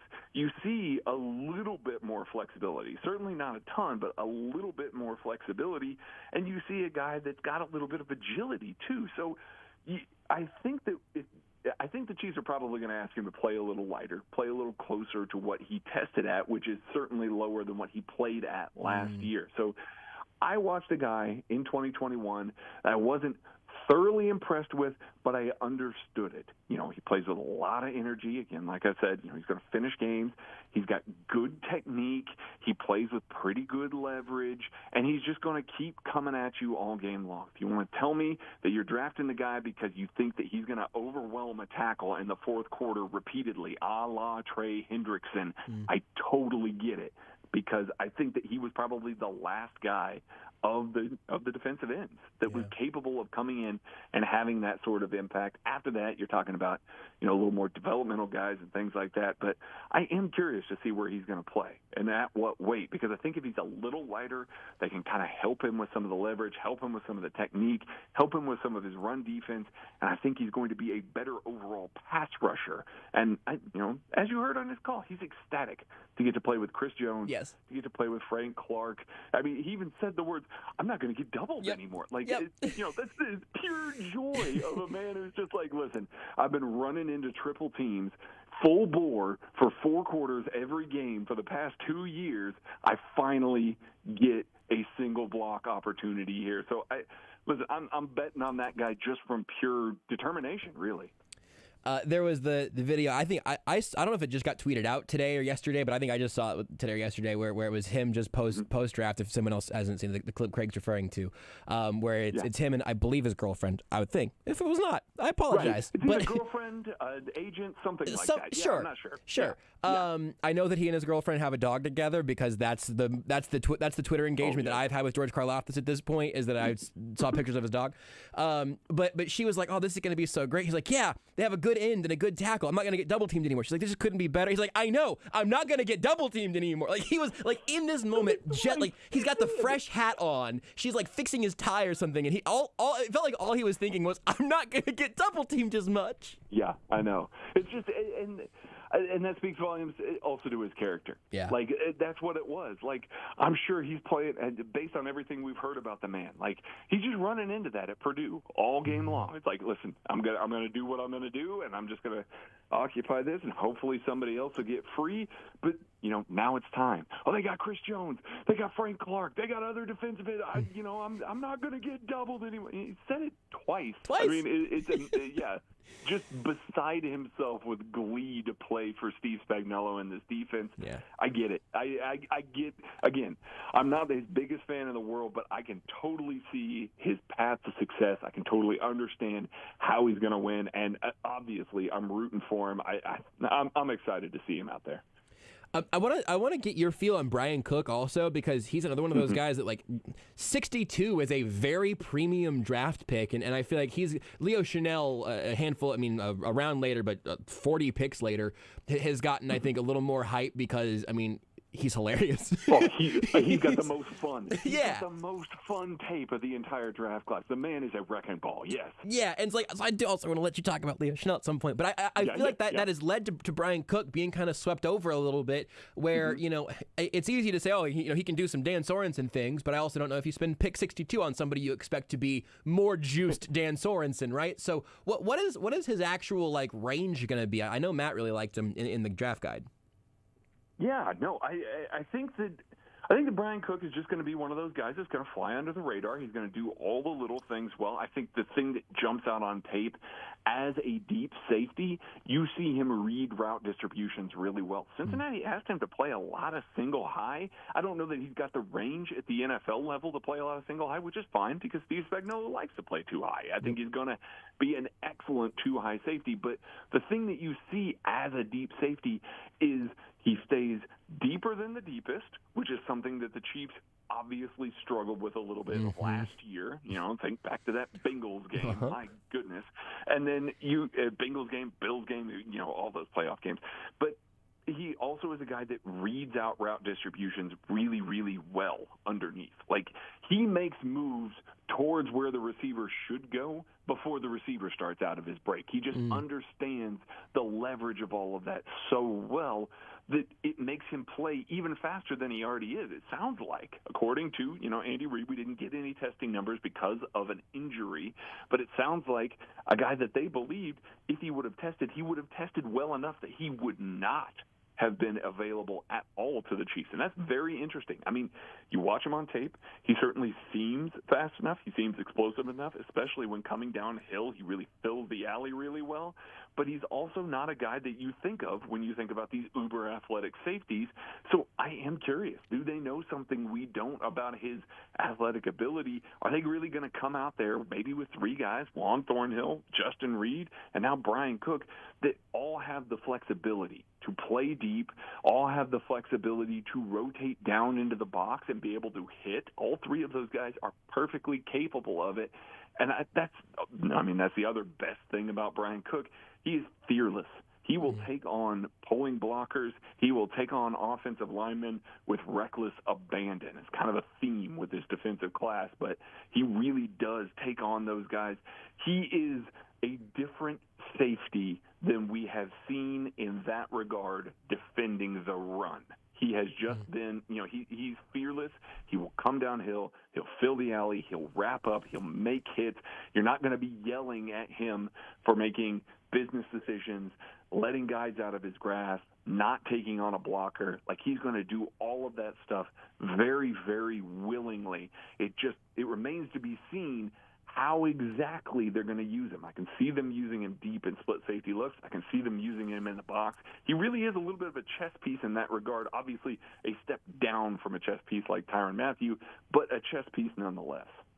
Well, and so one thing that I think, we talked about this a little bit at the beginning, but whenever you go through all this is something that I've been kind of just wrestling with this week to figure out where I land on it, where a lot of times I feel like you talk about a defense getting like tougher or more physical. And again, that usually ends up meaning slower and dumber. Like it's just everybody, everyone's just this like plodding ox in the middle of the field, which again, like that was my concern the first time that Leo Chanel linebacker was concept. Wait a second, hold on. And then I saw he tested like the Terminator, I was like, all right, I get it. Yeah, and then he's a better athlete than Willie Gay Jr. that we laud his, athletic ability all yes. the time. Yes, exactly. Yeah. So like I do think the Chiefs were able to like do to get tougher and more athletic, which again I think oftentimes get kind of used as inverses of one another. But what does this all do for the defense as a whole? These parts that they're injecting into it this entire offseason. You can include Justin Reed and some of the other guys as well. Maybe Melvin Ingram ends up being back. But how do you feel about this Chiefs defense right now as opposed to the day after the AFC Championship game? Obviously better. I do feel like when this offseason started, I knew there were going to be some hard decisions to make. I wasn't sure about Tyrann Mathieu. I figured Charvarius Ward would be gone. I figured Frank Clark would be gone. Obviously they found a way to keep him as well. But there were going to be a lot of guys like the Ben Niemans, the Dan Sorensens, some of the Armani Watts even that are filling a lot of snaps for this team. And I didn't know how they were going to be able to fill all of those snaps because, honestly, even with 12 draft picks, you could have asked me a week and a half ago, 12 draft picks, what's going to happen with all those guys? And it's like, well, they're not making 10, and they're also not going to have 10 guys that are making the team. That's just unheard of. It's not something that you would expect. And we're now a weekend after that, and I realize we're in a little bit of the Homeristic glow-up phase for all these guys. But I genuinely believe every one of these guys can make the team. I feel like that's how strong the draft was. And it's going to be a bunch of guys that are going to fly around, make plays, make smart football plays, and kind of do a little bit of everything. They're going to add an edge. They're going to finish games. Again, I don't know that any one of these guys is going to be, oh, man, he's going to have, Trayvon Diggs, 7 interceptions. He's going to get his hands on a lot of passes. You're going to have a ton of tackles for loss. I don't know that any of these guys drafted are going to be that way. But I think that they're all going to be ridiculously good, high-quality, high football character, and high-intensity players. And that is hard to defend as a defense. That is hard when you're out there on offense and there's just no quit. You can't break the team. You can't really you can't let them get a little bit of intensity, get a little bit of motivation because they're just going to take it. We've seen what can happen with several players on this team. Think back to Melvin Ingram last year, icing a game on a fumble, on a tackle for loss, and Nick Bolton picking it up and taking it to the house. I feel like there's going to be more of that, but it's going to be spread out because there's so many guys that are going to play that way, that are going to capitalize on all these little mistakes, and I think it's just going to raise the overall level of the defense, not to a top 5 level or anything like that, but I think we're going to be talking about a strong middle-of-the-pack defense in literally everything, and with Patrick Mahomes in that offense on the other side of the ball, that is more than enough. Craig, I would love to talk about Leo Chanel and Sky Moore and everything else. I'm going to have to let you go right now. The good news is I'm going to just have you come back on again as soon as possible. Okay, fine. I'll get some bugs before I come on next time. What do I need to dip them in so that I can be part of your cult? Just more bugs. Just dip them, bugs and bugs. And we'll be perfect. Thanks, Craig. Follow him on Twitter at BarleyHop. Read all of his work at KCSN, the KCSN.substack.com for all their work across the Substack. If you missed out on the KC Sports Network Draft Guide, you can go grab that as well. But the most important thing is you follow him on Twitter and unfollow Kent Swanson as soon as possible. Take the show with you wherever you go. Listen live on the Sports Radio 810 mobile app and 810WHB.com. Hello, it's Mark Whitlow from Office Products Alliance. As spring...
This is Almost Entirely Sports with Joshua Brisco. What else do you listen to while on a police chase, if not Almost Entirely Sports? On Sports Radio 810, WHB. Continuing on here on Almost Entirely Sports, I think it's nice. We're going to get a little extra variety in this week's show to go to the NASCAR side of things. It's maybe not the topic that we spend the most time on around here, but little known fact, I grew up with a lot of NASCAR in my life, and I think this is a good time to bring it back around as we talk to Erik Jones, driver of the Richard Petty Motorsports number 43 Chevy. Next weekend, not this weekend, but next weekend here at Kansas Speedway, the Advent Health 400 will be here. You want to get tickets for that, you can go to kansasspeedway.com. But Darlington up next here. Erik, appreciate you making some time for us. Yeah, thanks for having me. There's a lot of stuff, man, that kind of just goes all around this sport that I feel like a lot of people, and especially if you get a chance to talk to maybe non-NASCAR first people that you might reach through this show. I just kind of want to be able to understand a little more of what goes into everything that you do. But I also think that you probably pretty early in got into an interesting spotlight under the number 43. Like NASCAR's interesting that way, right? Like you can inherit the numbers of an all-time great, maybe the single greatest. I have to think that probably comes with a little bit of pressure, right? Yeah, for sure. My goal is obviously to get the 43 back to victory lane. It's been, a tough few years for the 43, and coming in, my goal was obviously to just try to improve and make it better. And for me, though, it's been awesome. I mean, there's been a whole trove of, Petty fans that have taken me on and have really taken me in along the way here since I've been driving the 43 car. So it's been fun, and I've been enjoying it, getting to know the Petty family a little bit better, and I'm working with those guys over the last couple of years now. Yeah, I just don't know if there's anything quite like that in sports. Like you said, being able to take on the legacy of that number. I guess I was thinking pressure. You found sort of the community of fans that are already going to, be behind that number. It's a pretty cool thing. And then I know last week in Talladega, you had a great run that at the end things just got kind of hairy, as they seem to always do at Talladega. You've talked about, having a short memory after something like that. But whenever you go back and kind of revisit what that last lap is like, what those moments are like, where everything is on the line in this sport, what do you learn as you revisit that before you move on? Man, it's crazy. You get in those moments, and you're as a driver, you're not really thinking a lot. You're just kind of doing. You're taking kind of taking the punches as they come and rolling with what's coming your way. And at the end of that race, when you're coming down at the checkered flag, when you're out front of Talladega, somebody's going to try to make a move. And unfortunately, chose the wrong lane, tried to block the guy behind me, and he ended up not having any momentum really when he pulled out to go and try to make a run, and ended up in the wrong lane and lost the race there. So, you try to put that in the memory bank, right? Going back, if they don't change the package at all, it's probably going to be a similar type of race, and you just got to figure out if you're in that situation again, how you're going to handle it. And I feel like I've probably got a different perspective on it now, how I would go about it. And, that's all you can really do in that situation is just try to learn from it and going back and what you would do different if you get in that same situation again. Well, another interesting part of it to me is you've talked about, that you're in that moment trying to drive a car at, 200 miles an hour or whatever, and then you're trying to listen to your spotter and have that communication working. Sometimes on the radio here, Rudy will be like telling me when we need to take a break as I'm talking to someone else, but I'm going 0 miles per hour and I get that wrong all the time. So what's that communication like over the course of a race like that? It's nonstop, and especially at a place like Talladega, the communication is pretty busy at any racetrack, but Talladega just gets ramped up between the driver and the spotter with all the what's going on throughout the race. So many guys making different moves, what lane's working, who's fast, who's slow. You're just trying to take all that information in, and then especially at the end of the race there, your spotter's trying to keep you alert of what's going on, and he's seeing the big picture, and he's trying to give the same thing to me. I can only see, really the guy directly behind me, maybe the one guy next to me, and I got to leave the rest of that up to the spotter to kind of try to let me know what's going on around me. So it's constant, it's nonstop at a place like that, but makes it fun, to work with your team like that. Well, so there are a few tracks, that I know most people probably have at least a working knowledge of, why Talladega is always going to be something a little extra crazy, or some of the big differences that might come in a few different tracks. But like when you look to Darlington this weekend, you look ahead to Kansas Speedway, what is the scouting report process like? Like, how do you prepare for a race as the tracks change each week? How much does that affect how you attack it? It changes it. It just changes the mentality. I guess the preparation is the same every week for me. I go back, watch your race from the year before, see how things went, think about what I've done there in the past, go over notes, that kind of thing. That's always the same. But the mentality that you have going into every race is a bit different. And obviously going into a place like Darlington, the mentality from Talladega really doesn't apply at all. So Darlington's just really technical and really worn out. You got to kind of save your tires, manage your run, and figure out how to be better than guys towards the end of the run. Kansas, kind of a flat-out mile and a half. You got to just try to outrun guys on all-out speed. So there's just a different approach every week. And, I think for us in the Cup Series, we've been running most of these tracks long enough where we really know what to expect going into it. We just have to figure out how to optimize our car and make it the best through that weekend and better than, the guys that we're racing against. Well, so you just touched on what I think, at least to me, and if you disagree, please tell me, but it might be the biggest misconception around all racing, but certainly still for NASCAR, like that it is cars, get them to go fast, and then drive them and see who has the fastest car at the end. Like the science of it, the preparation of it, the way things change from one spot to another that way, that is incredibly interesting to me. But I don't know if the average sort of NASCAR observer from 30,000 feet has much of a view of that. Can you kind of explain like what the science of it can include? Well, there's a ton that goes into it. It's hard to really put it into perspective until you see it in person. And I know a lot of people, first-time people that have went to races, are just surprised by the technology that we have, what we put in these cars, preparation we put into these cars. And it's a constant learning process. Going through practice, we're using simulation, trying to figure out what the car wants, how to make it better. We're constantly discussing after practice how we can make the car better. And these are all based around suspension changes, aero changes, stuff we've learned in the wind tunnel, stuff that Chevrolets weren't learned in the wind tunnel. So you're trying to put all the puzzle pieces together to make it all make sense. And even throughout the race, the strategy calls we make, when we take tires, when we take fuel, those aren't random acts. These are things that are actually scienced out in a program that kind of spits out what the best strategies are going to be for us. And every manufacturer has something like that. So it's fun to use those tools and work through, and then also kind of lean into it with just your racing gut and your racing knowledge. So it's a fine balance of both of those things. So like whenever we get to talk to quarterbacks on here, like I always try to say, hey, help me understand, how different it is from Madden whenever we're playing it out here to whenever you're actually back there in the pocket. So you put me in the driver's seat, and with all of the communication, everything in the prep leading up to it, what's something that I ought to be looking for that there's no way that I'm seeing because I've never been in that spot? Man, it's tough. I think it's fun. You probably, as not ever doing it, you think we're probably constantly thinking about just driving the car and how we're going to do it. But really, really in the car, you're not. You're not thinking about driving really at all. That's just second nature. There's nothing to that. You're not thinking a lot about that. You're constantly just thinking about how to make the car better.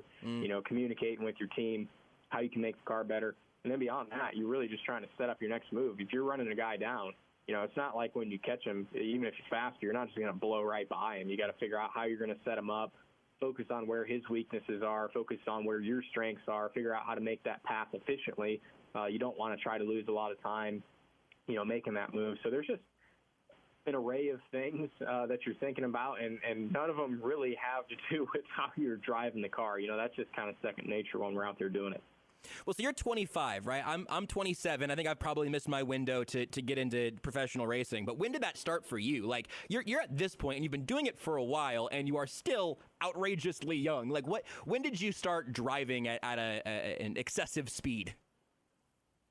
Well, I started racing when I was 7 in go-karts, but I hopped in a stock car for the first time when I guess I would have been 12. I got out there and started racing, guys in their 30s, 40s, and racing against those guys. And that's when then things, started probably getting a lot more serious for me. The focus became on trying to make a career out of racing. So, only 25, but I've almost been doing it for 20 years. I'll be 26 here at the end of the month. So I've been racing forever, as long as I can remember. And it just lets you build up a wealth of knowledge. And been with so many good people along the way that have helped me learn and figure out how to be a better driver, learn about these race cars, what makes them tick. So that's been the fun part for me, is just working with some great people along the way too. I don't know if you're a Star Wars guy at all or anything, but do you have extra midi-chlorians? Are you pod race? What at that age got you into a go-kart and then into a stock car that young? And then who around you was encouraging you through that? My family wasn't a racing family. We were fans, and I was a big fan of just cars and racing in general. I wanted to get involved in it. The young age, I guess, was just people we were around in racing and go-karts. Some of those guys had moved up and gotten to stock cars at a local track at a young age. I went out and tested their car. The test went really well, and so we thought, well, hey, we'll give it a shot, and met up with some people in that next season racing locally, that wanted to help me try to keep making the next move up through the ranks, and those guys were the people that were really able to direct us in the right direction, figure out what was the right path and how to continue to forge a road to the top level. All right, so the show's called Almost Entirely Sports. I'm going to hit you with some rapid-fire questions that are almost entirely and have very little to do with sports. Are you ready? All right, sounds good. That was the first one, so you've already got one. How do you pass the time going from city to city? You got a lot of road time. What do you do? Big reader. So I'm usually reading a book. I've always got one or two going at a time, and that's all the flights and cars. That's what I'm always doing. What's the best book you've read the last? Let's make it within this season. Man, I'm reading a book right now on Zora Duntov, who was a big influencer in the Corvette, and it's been really, really interesting for me. So that's been one of my favorites this year. Okay, we're going to add that to the AES reading list. That's great. What's your favorite race city to spend a couple extra days in, either before or after? Ooh, probably. Early in the season, we go out and do the West Coast swing. So we go to Phoenix, Vegas, and California. Usually stay out after Vegas, spend a day or two in Vegas, and then go on to the Phoenix area, Scottsdale area. I really like spending a couple extra days out there. What do you think you'd be doing if you weren't racing, if you never got behind a stock car at 12? I would still be working probably for the family company. We aren't involved anymore, but we had a company called Paragon Corvette Reproductions, and I worked there up until I was about 15 or 16 years old, and I moved down to North Carolina. So I'd still be working there, I'm sure. What's your favorite animal and why? Favorite animal? Dog. I've got a dog of my own. I've had him for he'll be 5 here coming up next month, so he's my buddy. So it's definitely got to be a dog. Got to get the dog's name and the breed and everything. We've hit on a very important part for this show. What kind of dog? What's its name? German Shepherd, and his name is Oscar. Good dog name. I love it. Favorite musical artist right now? The artist you've had on repeat the most lately? Ooh, good question. Probably Tyler Childers. I'm a country guy, country music fan, and I like what he does with his music. Okay, last thing is, can you just rattle off a bunch of your sponsors like you do? A little victory lane sort of preparation here. Just shout out to that Richard Petty 43 for me. For sure, the Petty GMS 43 car was strong. Focus Factor Chevy had it dialed in. Strong ECR Motors, Air Force with us throughout the whole year. Got Ferris Mowers coming on board, so we've got a lot of great partners through this season with us helping us out. Just another thing that you got to be great at in the world of NASCAR. Erik, I really appreciate your time, man. Again, if you want to go check out the NASCAR Cup Series on Sunday, May 15th, it is the Advent Health 400 at Kansas Speedway, kansasspeedway.com for tickets. Go keep an eye out for the Richard Petty Motorsports number 43. It's a Chevy. Thank you, Erik. Appreciate your time. Sounds good. Thanks for having me. Erik Jones here on Almost Entirely Sports. You are listening to Almost Entirely Sports with Joshua Brisco on Sports Radio 810 WHB. At Robert Brogdon's Olathe Buick GMC, new inventory is arriving daily, like the 2022 Buick Enclave with an exciting new look and a wealth of updates, or the 2022 GMC Sierra 1500 with exceptional power and innovation. You can shop from their current inventory, reserve an incoming unit, or even custom order the vehicle of your dreams. And don't forget about their 90-day money-back guarantee. Visit robertbrogdon.com or stop by I-35 in Santa Fe and Olathe. Customer must register vehicle. See dealer for details. Get your car out of the garage and cleaned off this spring with 11% off automotive products at Menards. Turtle Wax Max Power Car Wash can provide maximum strength cleaning for any car. The more you use, the stronger the cleaning power becomes. $4.99 after sale price and 11% rebate. Get 11% off everything now at Menards. Good through May 8th. Savings are mail-in rebate. Some exclusions apply. See store for details. Save big money at Menards. Are you looking for a career change? Sumner One is growing and has great career positions available right now. Sumner One is the largest office technology provider in the Midwest, and the opportunities are endless. Sumner One is hiring for technical, administrative, and the sales department. For more information and to apply today, go online to sumner1.com. That's sumner1.com. Sumner One, welcome to the one place where everything works. Get your new career started today by applying online at sumner1.com. Kansas City, spring is here. Don't waste your valuable time working outside on your lawn and landscape this year.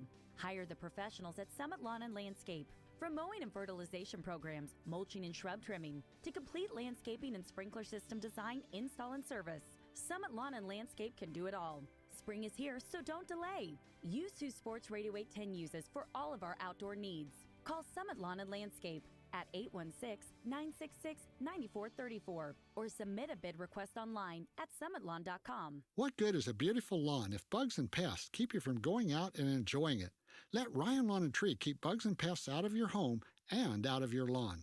Take 50% off your first home insect barrier treatment this week at ryanlawn.com. Hustle up, we've got 8 more floors to go before lunch. Sarusha's window washing business is reaching new heights. Wipe, and let's roll. They need more certified cleaners to keep online reviews crystal clear. Team, I know we're hustling, but watch for streaks. Candace, can you give me a hand over here? Indeed can help them hire great people fast. I need Indeed. Indeed you do. Our hiring platform instantly connects you with quality candidates whose resumes on Indeed match your job description. Visit Indeed.com/credit and get $75 towards your first sponsored job. Terms and conditions apply. Kansas City's hometown sports station, Sports Radio 810 WHB. To be successful, you better be playing good defense. We get a lot of credit here for the offense that we play, but listen, our defense, led by Spags, is top-notch too. And so, but you got to keep adding to it. As guys get a little bit older and move on, you better be replenishing. When you want the latest on your favorite teams, tune into your hometown radio station, Sports Radio 810 WHB. Hi, Olympic gold medalist Misty May Trainer here with Bugs Bunny and Daffy Duck, reminding you to get moving every day. Get up and play an hour a day, Doc. Check out how to be a player at letsmove.gov. A message from the Ad Council and HHS.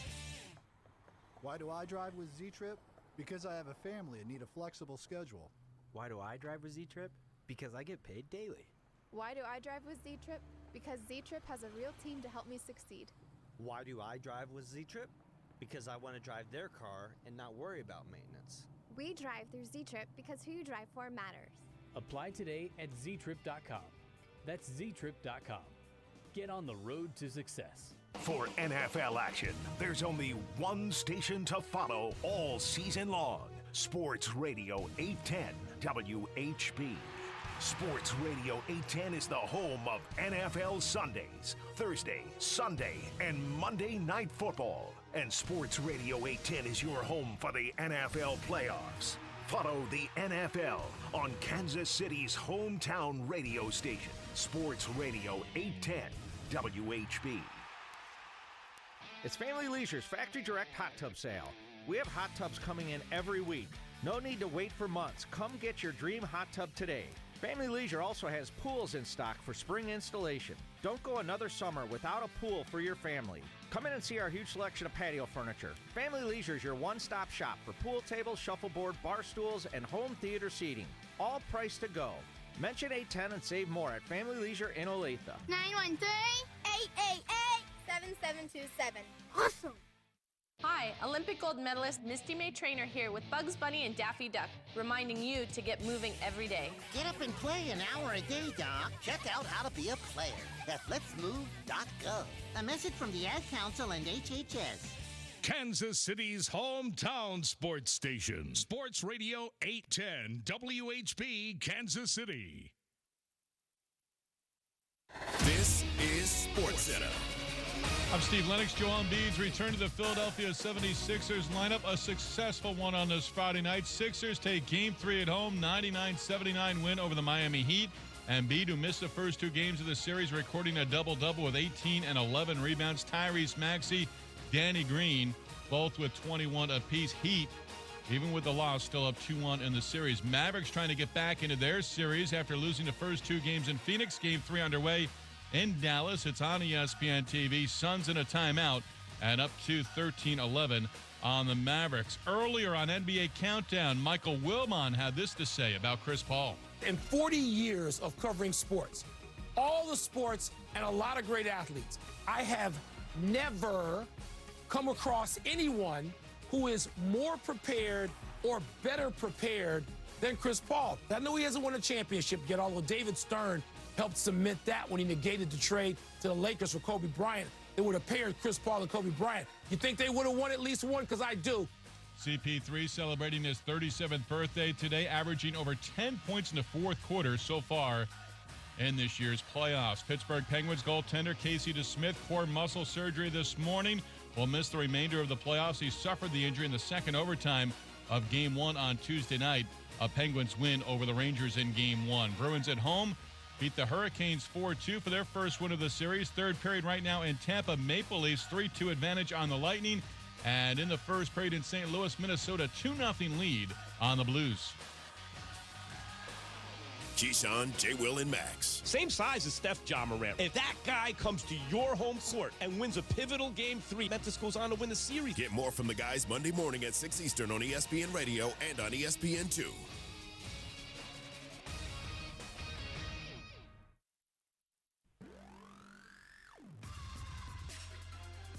You're listening to Almost Entirely Sports. Nonstop.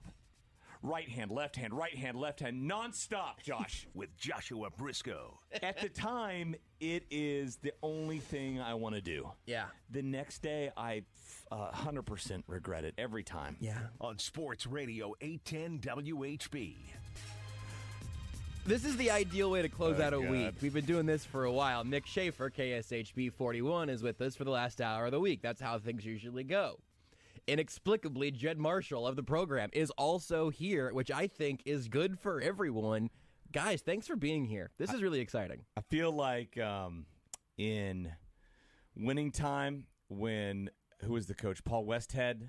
Was it Westhead or Westfall? Westhead. Because there's two. There's a Paul Westhead, there's a Paul Westfall. Mm-hmm. Westhead couldn't get it done, so you're bringing in a Pat Riley here, and that's Jed. Well, and anybody who knows me knows that I don't want to leave at 6 p. I just want to hang out and make sure that I'm here later. I normally just hang out and watch you guys do the show creepily from outside. You invited me in tonight. I was glad. We felt bad finally. At this point, it was like it had gone from us being like a zoo animal, on the other side of the glass, to being like, oh, we should really let him indoors and just see if he needs like a snack or a drink or whatever. And then you just sort of wandered into the studio. Also, Mick, it's a great call because I've often seen Jed as a real Pat Riley type, just the slicked back, suited up godfather of Miami sports. Chews a lot of gum. A lot of gum and a lot of just smooth talking, wheeling and dealing. I have literally no idea what this segment's going to entail. I would sit here and Rudy and I will just watch you guys talk if you want. This is a nice change of pace for me. We were talking a little bit before we got going with this hour, and that conversation I wish would have been on the air. Yeah. Well, do you want to talk about cigarettes? You want to talk about diabetes bags? You want to tell the story of how you, Mick, continue to harass the diabetic community? Yes. That continues to be a group where you are going... Real scourge to the diabetic community, yeah. Mick Shaffer. They've always been my mortal enemy. Where you just walk around... Tomorrow morning at 9 a.m. we're protesting outside Mick's house. You just walk around and shuffle through my bag and Aaron Ladd's bag. You just find pins of insulin, break them over your knee, you're throw them away. Using your conditions to be stylish. That's what absolutely. I feel like. Absolutely. Yeah, of course. Like this, and also, now, Jed, since you're here, we've Put talked that about on. this. Let me see it. Can I We've see it? Yeah, sure. We talked about this bag before. It's got a little weed leaf on it. It says natural hemp, 100% hemp, and then completely unnecessarily, it says THC free, which is a great point, because otherwise I might try to roll up and smoke this bag, I guess. I'm not sure. They're selling this to people who don't know what weed is. It's basically telling you can wear this and not get high, right? Like a patch, right? Like a cigarette patch, you can wear that and you'll be all right, John. And it's weird, around that, same vein, I actually have rolled up an entire bag to get high. It's, I don't know. You've rolled up a hemp bag and just smoked. Okay, so how do I look, Mick? What do you think? My wife has literally like the same look at all times. Do you ever have the thing in the front, like a pouch? Yeah, a little fanny pack situation. I've rocked the fanny pack some. Yeah. Your wife and I spend a lot of time together, so that makes sense that we fine. share some clothing items. It's fine. Where do you think? As long as I get Renee. Not bad. My wife's name's Janae, so you'll never know the difference. That's fine. So Aaron Ladd has a similar satchel fanny pack crossbody deal that I gave him a hard time for. I'm like, hey, what's up? Hey, 25-year-olds, that's awesome. I don't want to be young if that is the fashion. If that's the fit, that's what they say now. The fit. It's a not fit. like, hey, nice shirt. Like, hey, good fit. Nice Shut fit, up. man. Hey, it's a nice shirt. Hey, that hat you got on today, I like it a lot, Mick. That's a nice, it's a good fit. It's a nice cap you're wearing. Is it there, a vibe? That's the worst. Oh, that's Come on. a vibe. Even you youngsters can't like that word, right? That's dumb. I'm not young. You're not young. I don't know why you're looking at me. Sorry. I like younger than me. I like the word vibe. I think it's a good catch-all when you can't. Well, how else are you going to describe what's it like in the studio right now, Mick? It's a vibe. It's fun. No, it's a vibe. It's definitely vibe season, but with Yes. S-N-Z, but like 4 Z's. I You don't- got to put Z's on vibes. It's vibes season. I don't like it's a vibe necessarily, but I do like whenever you have to like, hey, what's the vibe of the studio? That's where I use that word typically. Yeah. What's the vibe in here right now? I would say for Mick, it's a little standoffish. That's right. I would say for Jed, it's just a good. He's got a good. I tell people this sometimes. Jed's always vibing. Jed's got a good vibe about him. I think that just sort of comes with the territory. But generally, I try and have a good vibe. And then there are, of course, the days where you have an actively hostile vibe, but that's which a whole is different. most days. Yeah. So when starting you at said 2. the good vibe, it's generally good up until certain things transpire in my day, and then Yeah. it turns into the hostile vibe. So some days it's 2, some days it's 10:30. Who knows? and some days I would say at 5:45 or so, you are either about to have you are reaching Jed gliding into the weekend vibes, but then sometimes it's also Jed, I can't believe I'm still here vibes. But and then today, this is how you're spending the first part of your weekend, and I really admire that. I appreciate that. Well, I mean, anytime Mick Shaffer is going to stay live at 9 p.m., It's huge. I just Drive had to- time, they told me. Yeah. that's what I had heard. Some people are driving. Someone's on the road right now. Somebody's got to be on the road. Doesn't sound safe. Oh yeah. Here's the thing: when the people are going out to Westport, Power and Light, you know how they pregame? Yeah. Pregame with AES. Yeah. Yeah. That I feel We're like the that number one pregame vibe. that should be a liner somewhere. Almost entirely sports. Your home for pregame vibes. Not like a pregame show, but like for pregaming. Anyway, back to my bias against the diabetes. Yeah, please do community. get back to that hate Your speech. answer was the same as Aaron's.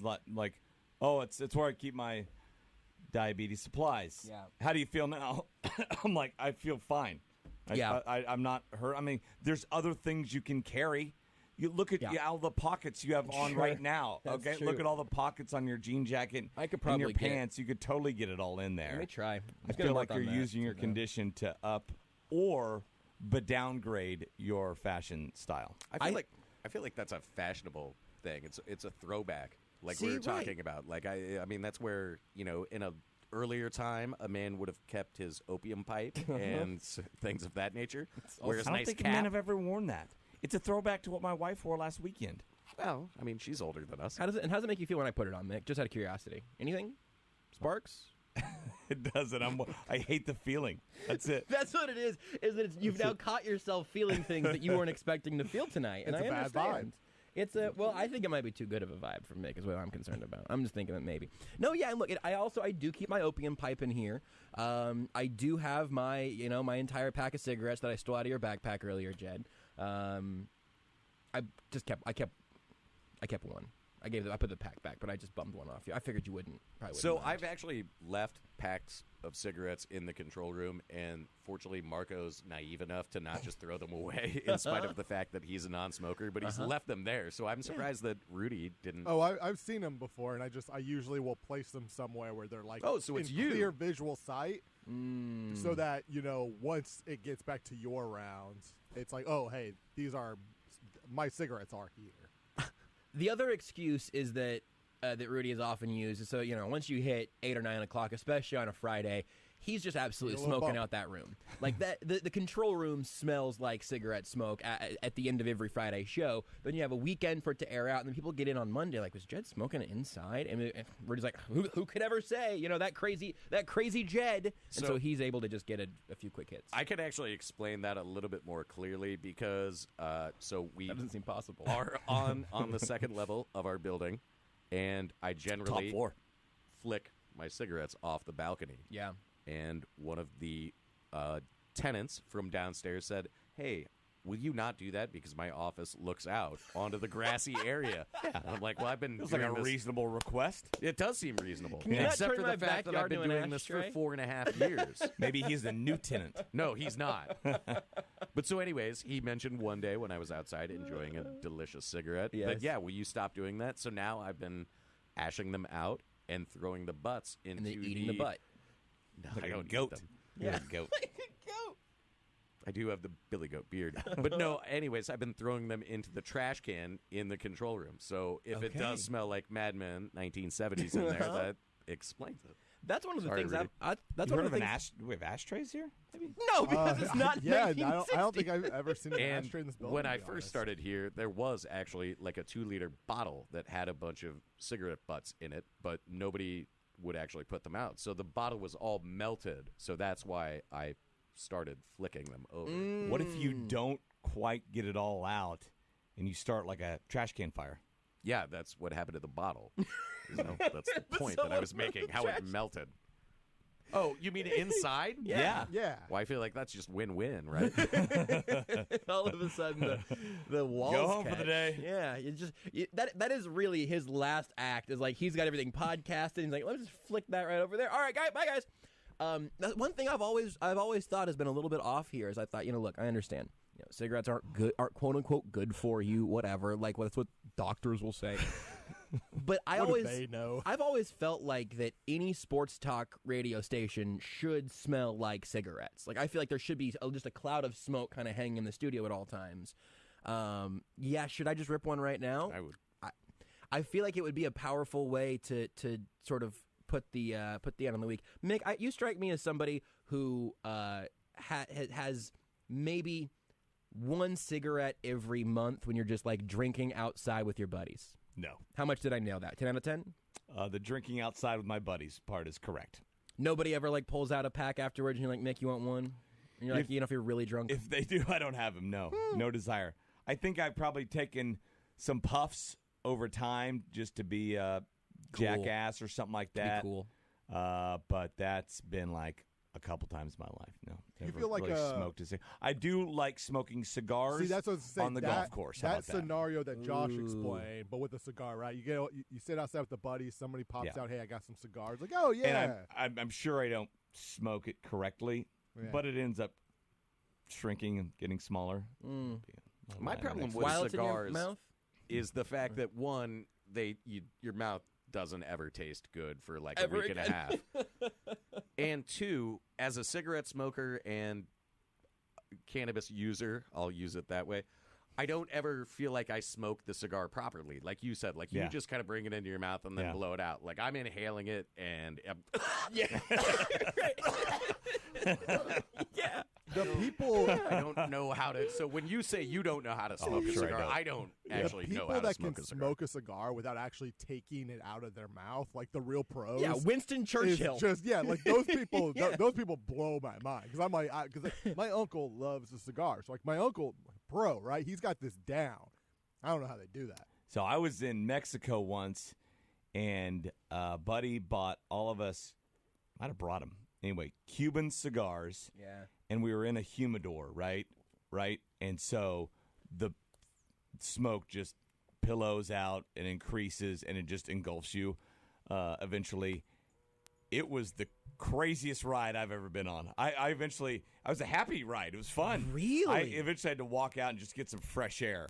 Like, I always made fun of that in movies and TV shows. Who walks outside to get fresh air? The air is fine in here. I've never had to walk outside and get some fresh. I had to walk outside and get fresh air there. It was a trip. I pretended I was Jed. I felt like, oh, this is what Jed feels like. But that's Lots you of the came time. over to my apartment. We weren't even in Mexico. Yes. That was the best part. Dang it. That's Jed leaving his apartment every day, right? Like, he opens the door and they it's just weren't always Cubans. They full were of smoke. Swisher Sweets. Yeah, it was. This Cuban cigar tastes like pineapple. Why does that? That doesn't make any sense. The first thing I ever smoked was a pineapple flavored Swisher. On like, is that why you have the tattoo of a pineapple it's on you? not it's not a burning. pineapple. You've had man. a lot Pine of cone. Oh yeah, pine Pine cone. cone. Pine something. It's a pine cone. The only time I feel smoked like a pine cone, it They're was in the same family. It was a horrible. I mean, they're the same root like word at the beginning, I Yeah, suppose. pine. Yes, pine That's is there. I there. mean, they're roughly the same shape as well, right? Yep, the same roughly. structure. Yeah, no, Ovals. for sure. Yeah. But I don't. Both very sweet. Yeah, but you would only ever eat one of them, ideally, I would think. The pine cone? Again, that's kind of up to you, I guess. I think I would get a pineapple tattoo. Understand somebody getting a pineapple tattoo before a pine cone. I'm still wrapping my head around what you got going on over there. I'm thinking that I might actually also get a pineapple tattoo, maybe it's on the other arm, just so I always have that. So you're And like, then oh yeah, your pineapple tattoo? Like, yeah. Pine tree on the small of your back. Tramp stamp. Yes, 100%. Yeah, that way the trunk is just sort of coming right out of my butt crack, and it's just like, where do the roots go? Now, maybe the pineapple is actually going around the pine cone, and it's almost like the pine cone is like the bones of the pineapple, right? And so it's like, you obviously don't fill in the pine cone part, right? It's almost, but you kind of go in just a little bit on the pineapple. It's almost like a little X-ray vision look inside of the pineapple. You just have a flaming pine cone inside of your pineapple. You get that Just on my throat. And it's frozen. The pineapple's Whoa. frozen. Wow. And the pine cone is trying to defrost it. You That's need- your heart, basically. You need to find some room for pine straw, what they hit off of at the Masters. Okay. If they're in the rough. I'll work on that. Maybe that's just also like a lower abdominal sort of thing. Like, That makes sense. That makes I more gotta sense, go yeah. underneath my thug life tattoo. Jed, you don't have any tattoos, right? I do not. That's an upset right there. It is. It is. That's what I would like to explore with you here. Mick not being tatted up is not surprising. Yeah, Although He's a news guy. if Mick, like, if you had like one little tattoo on Sure. like your pec Subtle. from college or something, I'd yeah, have to I get a would. peck first. If you had a little like 4-leaf clover somewhere for some reason, I'd be like, yeah, that makes. I'd miss the joke. Jed picked up on whatever Mick said, and I missed it. I feel like I left He out. said he needed a peck first. Got it. I'll I just can see listen a back little, to the podcast later. pistol peed on the rib. Oh, that'd be good. Shooting. See, okay, so we're gonna work on Mick. Jed, I'm just surprised that that's never been your thing. No, I've never really had anything meaningful enough. In and your the whole things life. that actually happened, like now, it's too late. And yeah, so I don't know. I mean, what am I going to get? A Grateful Dead bear like dancing around my leg? Actually, a cat yes. tattoo. That would be pretty sick. A But cat which too. cat do I get? I don't know. So many to choose from. Well, either Marley or Dopey Cat. You can do both. That you listen. You got to just find the right artist and say, hey, I got Marley and Dopey Both. Cat. You have a lot of skin. I do have a lot of skin. The And they don't problem have to be is big, just like the cat's faces, right? Hold, everybody stop. Cat faces, Marley and Dopey Cat on Grateful Dead Dancing Bears. the problem is, as Mick mentioned, I do have a lot of skin. I don't see any problem. But I also have, Josh, you're afflicted with this situation as well. Yeah. A lot of body hair. So I don't know how well it wouldn't represent the cats as well as you would think. Hairy the cats. bears would See? look, They'd be look bears. terribly. No, you just shave around the bears. And now all of a sudden it's a 3D tattoo. Like, you just have the lines there, and then you just grow that body hair out. You'd have to explain to everybody, would you get those sweet tattoos of bears? They're not bears, they're cats. Oh.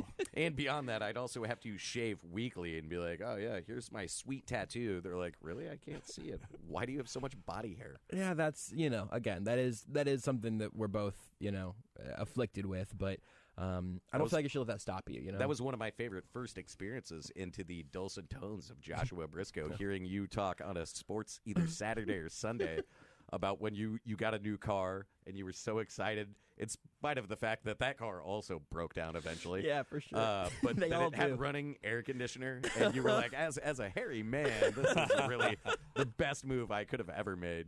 I love that that's an early first impression. That's good. It's fair. It is a reasonable first impression. It's just a really powerful one. You want to do this show every week, Jed? Yeah, let's do it. I'm really thinking right now we could just stretch you and Mick out over 2 hours. Like you could both do 2 hours. We can go And you one and back Rudy to back. could probably head out early. That's kind of what I'm thinking. Is like Sounds pretty good to me. I think this Jed out at 6 on the dot schedule. That doesn't sound too bad. No, I feel like staying until 9:30 now at this point, probably. I think that's a good idea. Love Seems what reasonable. you do. Never work a day in your life, I'm told. Leave at 6 and never work at. I feel like that's not accurate because, like, your brother talked likes about making this. people laugh, right? Apparently, but it's work, right? Oh, this is my campaign. Every job, everything eventually becomes a job. That's right. Patrick Mahomes making $500 million. Eventually, it becomes a job. Well, I wouldn't want to be tackled by anybody. I would for $500 million. Yeah. Once or like weekly? Just weekly because you have the yellow jersey on. That's true. Tour de France jersey on during the week. But yeah, that old adage, that's not accurate. Not accurate at all. Yeah, like everything becomes a job. Nobody feels like bad for Patrick Mahomes, right? But it is a job, right? Like you like Mick, being on TV is cool, right? Doing sports stuff is cool. It is a job. Like these things are jobs. Yeah. People who haven't done it would think it's cool, right, Mick? Yeah. Yes. Okay. That's generally what I mean. Yes. People, youngsters, I'll talk to or whatever. They come in for a job shadow, or students would talk to them. They're like, "Man, I would do this for free." And I was like, I used to say that. Cool, coming tomorrow. I'm taking tomorrow off. Right. You idiot. It's kind of a little bit, and not to get you in trouble, Mick, because you actually own those children things, and you, Josh, because Do you're you own your children? Is that how that works? Isn't it? Listen, there's Isn't a that lot how of it goes? things you can do with your kids that you can't do with like regular people. Like I am taking them to Caldwell, my hometown, this weekend, no matter what. Against their will. That would be like kidnapping. Yeah, great point. Basically. You're Great kidnapping point. your children. It's just My not children. a federal crime. Yes. I spanked the crap out of them growing up. Good. Not literally. Good. No, there was crap a lot everywhere. of spankings. I Yeah. couldn't do. That's assault on you, Yeah. Josh. If I tried to do that. Well, Well, you want to find out? right, Horde. Just some people would this say on assault. Facebook? Some people would say pleasure. right. Yes. Just kind of depends where you're coming from. What was your point going to be, Jed? Before Oh, the kid, Mick owns his kids. Owning his kids and being married, and everybody talks about, when you find the love of your life, every day is just the best. Is that really true? It's kind of No. like the kid thing. Like everybody, it's so rewarding. And then I hear parents talk about raising their kids, and I'm like, that sounds miserable. Like I get that they're cute. Like I like being an uncle because I get to raise them for Yes. So 2-3 hours, and then I'm like, hey, by the way, now you're going to hell. Here you go. Jed, you may not know this story, but going back to the kids thing, Mick came home from vacation once, and one of his kids bought a ferret. 2 ferrets. Two ferrets. And a ferret cage. One of them was illegally driving grandma's car, I think. And the 10-year-old was watching Yellowstone. That's what. That was the trifecta: ferrets, illegal driving, and watching Yellowstone. Kids, man. Thanks, Grandma Rita. Where do you find ferrets? Oh, there's a big old ferret community out there. The ferrets have since been sold, but they're gone. But anyway, yeah, no, the with the whole I married my best friend. That's not a. No. I hate that. My best friend is really cool. I know. But I don't want to live with him or hang out with him every day. I got in trouble once because I put a Twitter post out there. I said something to the effect of, 13 years ago, I married my wife. I did not marry my best friend. That's Nathan Miller, and that would have been weird. Josh, let me ask She you was a not question. happy with that one. Do you think anyone's sad that Mick and I are just doing your show? No, I'm not. And certainly Rudy and I aren't. No, Look, man, I've done plenty of radio over the years now. I'm happy to sit here and listen also. I think this is fun. Did you have another question for me, Jed? I would love for you to. No, that was it. I didn't know if you wanted us to chime out. No, not at all. No, you know me well enough to know the answer to that question. I thought I might ask Mick about the Chiefs draft at some point. I think I'm going to do that right now, or you guys are talking about how bad it is having kids. I mean, I was even at the draft last week, and we're steering away from that content. We'll get there at some point. I have my last question, and then I really will bow out and let you actually do your radio show. No, that's okay. We've done plenty of radio. So how excited are you guys for the draft to be in Kansas City? Think about it from like a fan perspective, because my brother-in-law was telling me, oh, man, I can't wait to go down there. What about you? You guys are going to be broadcasting. I'm like, I'm sure we will be. But he said, if you're not working, are you going to go down there? Hell to the nah. There's no way you would catch me down there with all those crazies. Like, it sounds terrible. If you guys didn't have to work it, would you ever go? No. I mean, like, if I wasn't in this industry, that'd be cool. It's free. A lot of stuff's free down there. The fan experience is cool. But no, I'm not going down. There's going to be like 500,000 people show up. Like, there were about 1 million in Vegas. Now, it's probably not going to be as populated as the one in Vegas, but we're pretty centrally located. It's an easy flight, hopefully easier this time next year with the new terminal, the new airport, for just about anywhere in the country. Totally going to be done. And there's going to be a shame ton of people down there. And so, no. The only for the kids, if they wanted to go, I'd take them. It's the only reason. See those kid things. I know. Those damn kids. Such a burden. They own me sometimes. I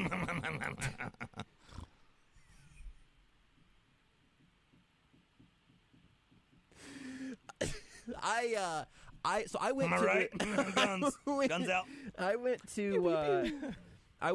went to the parade, which we needed to be there for big work. Mistake. Worst day ever. But the Royals parade? The Chiefs parade. Parade. Legitimately one of the three worst days of my life. It was freezing. The Royals was so cool. There was way more people at the Royals. Right, but it was a normal temperature. It was like you could wear normal clothes. I lived in Kentucky at this time. Didn't bother me. That Chiefs parade, I wanted to die. Yeah. So I think I would have gone to the parade You regardless. could have. We were all giving each other COVID at the time. That's true. That's true. We all have frostbite and COVID. I think I would have gone if I didn't have to be there for 8-10 reasons. The draft is a funny one though, because I think Mick's answer earlier is the right one. Where definitely, if I was out there just working at a paper factory, because that's the only office job I'm able to make the connection to just from the TV show The Office. If I worked or maybe in a Parks and Rec department, only two really touchstones I have for normal jobs. If I worked at Dunder Mifflin, I think I would go to the first or second day of the draft. I think I would attend.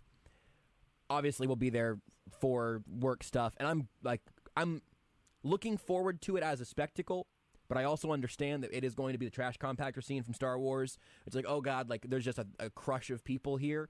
But also, like, I don't voluntarily go a lot of places that do have abnormal numbers of people, right? That is something that is pretty rare for me at this point. I'm not usually, I don't know. Mick, you're a big like FOMO guy though. Like you want to be where the action is. And where's the cutoff there? Cutoff is if it takes me an hour to park. Parking. It's yes. This is the right answer. An hour to walk to where I need to. There's payments, money involved. Stuck in traffic trying to get out. Yeah.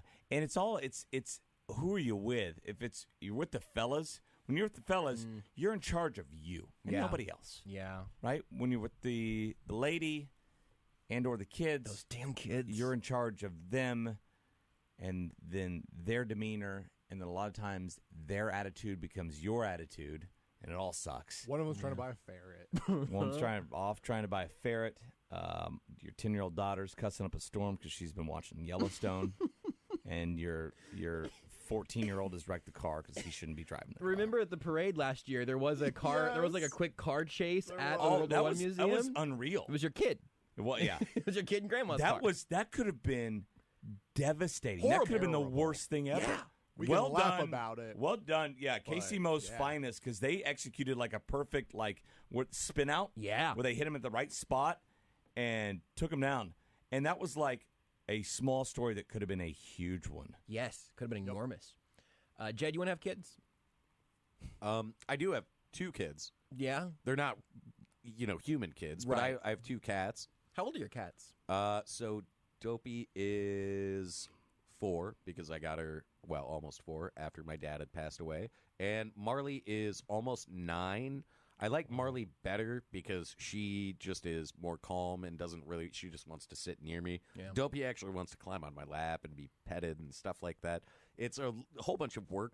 But the nice part about cats as opposed to kids, and Mick, you and I have talked about dogs versus cats, stuff like that. Oh, yeah, don't do that with Jed. No, Don't even don't, tongue-in-cheek say you hate cats. You're also going to get defeated and beaten down in the debate because I don't know about the defeated part, but I got beaten down.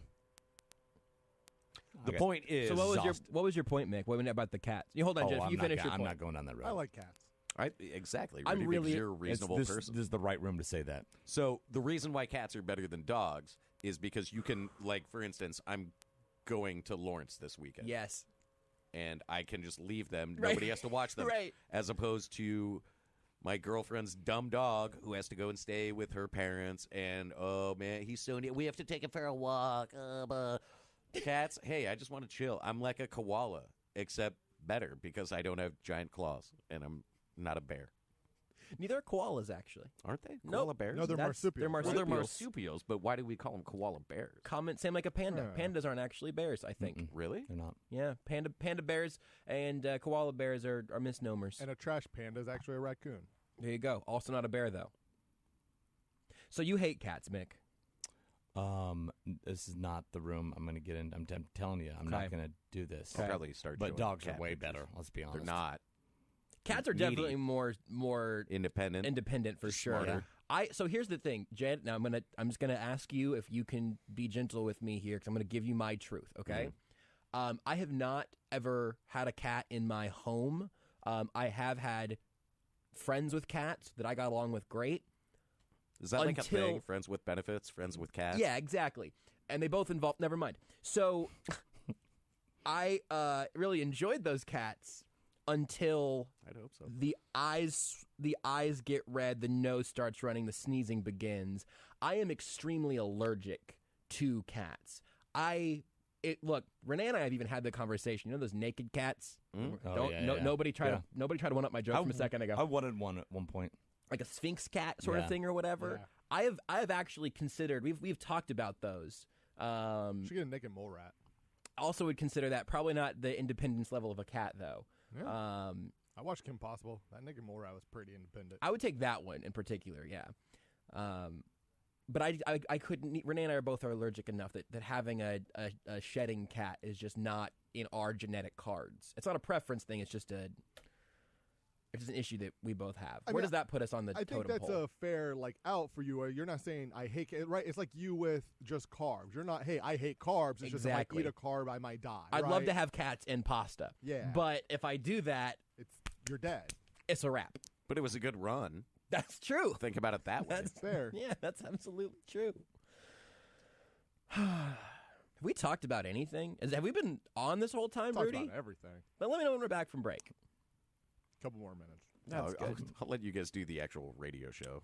Just let me know. No, I don't really need to. Did you see the Raiders did another weird announcement, by the way? They so apparently this is the team president, okay? Team president is apparently named what was the first weird announcement? There have been several that all sort of look like this, and this one just says, Dan Ventrell is no longer with the Raiders organization. We will have no further comment at this time. Mark Davis, Raiders logo. It's just like this. They did a weird thing shortly after the George Floyd verdict. Oh, I believe they fired John Gruden and Mike Mayock in graphic forms. Their social team has just taken some L's over the last couple of weeks. That's just a sports thing. So we did say a sports. I said Las Vegas Raiders this segment, so the show can legally do another segment. And you mentioned the Chiefs draft. We didn't talk about it. No, but you mentioned it. George Karlaftis. We're good. Okay, let's take a break. May is National Grilling Month, so dust off your cooker and fire up the grill for summer. Missing a few items to get your cook started? Well, head over to the Kansas City Barbecue Store, 119th and Strangline in Olathe. You can stock up on all your grilling supplies. Name brand cookers, pellets, probes, knives, sauces, rubs, and competition quality meats are always in stock at the Kansas City Barbecue Store. Don't be afraid to go big on the grill this summer. Go see Dan and the team at the Kansas City Barbecue Store today. The choice of a lawyer is an important decision and should not be based solely upon advertisements. I'm attorney Mike DePasquale. I played linebacker. I won a state championship. I played Division I ball. I know a thing or two about winning. A winning attitude starts with confidence. My law firm is so confident in what we do that if we take your injury case and we don't win, you don't pay us a dime. So if you've been hurt, call me. My team wants to win for you. I've got this. Mike's got this. All you need to know. 816-888-7500. Mike's got this. Hello, Kansas City. It's Matt Beasler, former Sporting KC captain. Did you know you can recognize outstanding teachers and students in our community by nominating them as Blue KC Sporting Samaritans? We've partnered with Blue Cross and Blue Shield of Kansas City to recognize administrators, teachers, and students who make our community a better place to live, work, and play. Each Blue KC Sporting Samaritan will be recognized at a Sporting KC home match throughout the 2002 regular season. They'll receive tickets to a match and be provided with SKC merchandise and more. To learn additional information about the program and to nominate a Blue KC Sporting Samaritan, visit sportingkc.com/BlueKC. Hey Kansas City, Stephen St. John here. Is your garage ready for a transformation? The team at Polymagic just finished a custom floor coating application in my garage, and they completely revitalized the space. And Polymagic even has the option to customize colors or a logo to fit your interests. They can even apply it to your porch, patio, mudroom, basement, or pool area. Call my friends at Polymagic and ask for the SSJ Special, 816-765-4800, or visit them at polymagic.net. Hey, it's Bob with Culligan Water. After doing hundreds of water tests in the Kansas City area, I noticed a pattern. So I've developed water treatment packages that specifically target water issues we face here locally. All of my packages include 2 years of free service and maintenance. Contact me, Bob, at CulliganKansasCity.com/Bob. That's CulliganKansasCity.com/Bob. Let's talk about how to better your water. When you think of better water, think of Bob with Culligan Water. As Kansas City weather shifts to rain along with some sun and more rain, I bet you're thinking about your roof. Greg Gurley here for Buck Roofing. If you've been putting off repair or replacement, use the company I recommend, Buck Roofing. For trusted residential and commercial roof repair or replacement, gutters too, in Kansas City and now in my favorite town, Lawrence, Kansas. It's Buck Roofing, online at rbuckroofing.com. Sleep well knowing Buck fixed the roof over your head. Sporting Kansas City head to the East Coast to take on reigning MLS champ NYCFC on Saturday at 6 o'clock. And you can hear all of the action live right here on your home for Sporting Kansas City Soccer, Sports Radio 810 WHB, presented by Michelob Ultra. It's only worth it if you enjoy it. Sporting KC at NYCFC, Saturday at 6 o'clock on your home for Sporting Kansas City Soccer, Sports Radio 810 WHB. Kansas City's very own Spice and Foods, the makers of Pain is Good hot sauce and barbecue sauces, Da Bomb hot sauce and salsas, American Stockyard barbecue sauces, Tradicion salsa, and many more brands is having a customer appreciation sale. All products will be dramatically reduced in price to say thank you to their loyal customers. The sale is happening Friday, May 6th and Saturday, May 7th, just in time for your outdoor parties, backyard barbecues, and special holiday events. Spice and Foods is located at 111 Southwest Boulevard in Kansas City, Kansas. Come out and take advantage of Spice and Foods' incredible customer appreciation sale. In these trying times, Kansas City Credit Union knows how important cash flow is in your household. With rates near all-time lows, now's the time to take action. Free up some cash by lowering your monthly car loan payment when you refinance your auto loan with Kansas City Credit Union. And as a bonus, Kansas City Credit Union will delay your payments for 90 days. Visit kansascitycreditunion.com/810sports for more information. Kansas City Credit Union, your path to financial freedom. Spring, the sound of birds in the trees, the smell of fresh cut grass, and new decks being built, and new deck builders from all over town heading for Kansas City Deck Supply. Experts say that when you add a deck to your home, you'll recoup a higher percentage of your investment at sale time than any other improvement you can make. More than a kitchen, even more than a bathroom. Check out the near zero maintenance and stain resistant materials from TimberTech. TimberTech decking is outdoor living without limits, the quality and appearance you demand at a price you can afford. Get to Kansas City Deck Supply now for everything you need to build a better deck. This is Almost Entirely Sports with Joshua Brisco. Mick Shaffer, not a simp. Next! On Sports Radio 810 WHB. What am I not? A simp. A sim? Simp. S-I-M-P. You're not simping for anyone. Yeah, thank you. I don't even mind. Whatever that means, I feel like I don't want to be that, so thanks. It's kind of a vibe. Yeah. We finally ran Jed out of here. Jed needed to have a smoke break, so his... By the way, dogs are so much better than cats. I feel like... Have you ever had a cat? Yeah, I have one right now. Oh, yeah. I've had cats like the last 20 years of my life. Yeah. And I've had dogs with them, and the dogs went out every single day. I walk in, my dog comes up, greets me with jumps up on me, kiss. Yeah. And he's the only... person Mick, I'm in the so house. excited you're home. So excited. Hangs out with me on the couch. When in the morning when my wife gets out of bed, she jumps up and the dog does and sleeps with me. The cat is just needy. Whatever she wants is the only time she comes and just meow. She wants outside. And then the other night, my daughter has this new kind of like cosmic star floaty thing in her room. You can see them up. For the vibes. For the vibe.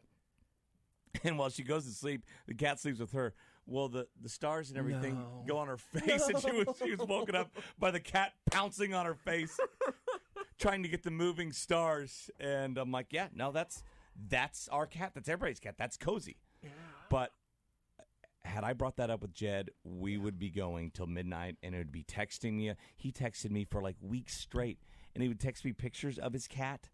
I don't want to see. I don't care about a picture of a cat. He was like, "You're gonna tell me that this isn't a cute cat?" I'm like, "Oh, it's fine. It's cute, but I mean, dogs are better, way better." I didn't know that we almost walked into what would have been the rest of our weekend. Oh, boy. Like Sports Saturday tomorrow morning would have opened with all of us still here. One. Just like, guys, Rudy's like, can we take one break, please? Just a break, please. Just one 6-hour break. We're about 5 hours behind. And he argued that more people like cats than dogs, and that's not true. I don't more think people are dog people, yeah, right? I think so. I mean, Way certainly more. openly, right? Like, I guess Well. I don't. My guess is more people like even like privately would like dogs than cats, but certainly openly. I mean, more people right? are logical than illogical, I would say. So they like dogs. I've always been a dog person. I don't feel like I do have a dog in the fight, but I don't have a cat in the fight. Nah, you know, boy. so I don't really feel like I can. I don't feel like I can do generally much for about toxic relationships. So, that's why I'm cats. So you're a big cat guy. That makes if you have no interest in me, I'm like, please. That's pretty good. Yeah, it is good. It's just a personality thing, you know? Yeah, no, you guys just have that in common. I did want to know how your Vegas experience was for the draft, because you did get a little precursor to potentially what it could be like here, although in Vegas, which, look, I love Kansas City, and I would not want to live in Las Vegas. But also, I don't think we're going to have Chris Angel upside down over the stage at any point. No. So what was the Vegas draft experience like? It's so big there. It's just big. And, like, I don't know if you guys realize it, because a lot of people didn't that were even there covering it. So, like, you saw Rich Eisen and Daniel Jeremiah, all those guys on the set at the Bellagio, right? Mm-hmm. With the fountains behind them, water, great shot. The draft wasn't there. The draft was a mile away from there. Really? They had a stage back behind it and made it look like that's where it was. It wasn't there. There's nothing but steel and concrete and hotels between the Bellagio and the Caesars Forum, which is where the draft was held. Off of the Strip. Just like a block off the Strip, but across the street and down the Strip and off it from the Bellagio. Was the crowd at like just all locations at all times? The crowd was there? at the Caesars Forum. Okay, which makes sense. Yeah. I mean there were still, I'm sure, plenty of people walking by watching them on set. Yeah. And they did have performances in that little stage they had, kind of floating on the water at the Bellagio. I saw a Cirque du Soleil. Them practice that. But earlier in the day before the draft, they had all the draft picks, I think, kind of float across on boats there. But then they shuttled them over to where the draft actually was. Because that's what I noticed. Because my whole understanding of this process was that the way they were hyping it up is that as the players were being announced, they would ride on a boat from the green room to the stage. But but if you watch the draft, they never did that. That just hit me while Mick was explaining the setup. I just assumed that it was a deal where they just decided like, this could end badly, so we're not going to do it. But it was they did it. They just did it early in the day as a little spectacle. Yeah, as a spectacle. And they had a red carpet event for some media members. We didn't get credentialed for it because there's a small area and only a few people did, which stunk. But it was an opportunity to talk to the draft picks and maybe some other people there. But that was over at the Bellagio, and then they shuttled them over to where everything was. I mean, where everything else was. The draft experience, the stage, and then the huge forum where it was funny. I was talking to a reporter from Denver, And I was like, well, the media room over there where the draft picks will go afterward is right next door. He's like, wait, they're over at the Bellagio, right? I'm like, no, they're over here. It's like, really? I'm like, yeah, they're like a couple rooms down here. And then they had the long walk from the Caesar Forum back into the draft stage area. You saw there with the cards and everything in the hallway. And so that was there. It was nowhere near the Bellagio. That is so yeah, I missed that, and then I completely forgot about the whole boat thing, because that was just like, that was a joke from the moment that was originally announced. Yeah. Like Wednesday before the draft, it was like, is Kayvon Thibodeau going to end up in the drink at any point here? Like, oh yeah, no, he just walked over, which makes more sense. But yeah, wow. So how do you feel like the Union Station World War I Memorial situation is going to go? So it's going to be nowhere near as big, but I think that's fine. Like, I couldn't wrap my arms around all of the stuff, and those were just a couple locations of what went on the entire week there. And so I think having it in a more centralized location, and look, I don't know if they're going to connect Union Station to P&L somehow something in a similar way. Definitely happen at P&L, Yes. just whether it's an official, I guess, draft, like right. with So the draft is the question. Maybe it's Daniel Jeremiah and Rich Eisen, those guys up on the balcony at P&L. Maybe that's their shot there, and down the road they're doing everything else at the draft at Union Station. So I don't know. So it's like, look, Vegas is a tough act to follow, right? Is it? Couldn't they've gone after Cleveland, right, or something like that?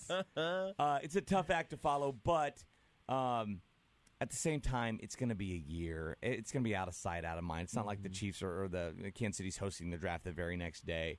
So I think a lot of it is going to be, forgotten, and it's going to be great. And look, you can't replicate Vegas. Nowhere can. But there are parts of Kansas City that can be emphasized and accentuated about the draft. Barbecue and fountains, right? Tech Nine is everywhere. Are two big things. Have people outside of Kansas City heard of Tech Nine? Yeah, but So it's not like he's Kanye, though, Hood right? Go Right, Crazy there you is go. a new trending Not song like he's- on TikTok. So the young kids got I think no Tech 9 now. You know the Jimmy Butler meme at the end of the bubble finals where he's just bent over like that? Yeah. That's going to be Tech 9 at the end of draft week here. Yes. He's just going to be just like, hey, man. You're the only one we've got. Come on, somebody, please. It's either you or Melissa Etheridge. We've got two options. Did you have any fun? Janelle Monáe is from here. KCK. I think I did know that. Really? actually. KCK. Yeah. I don't think I knew that. Yep. It's going to be else we got? big week for Paul Rudd.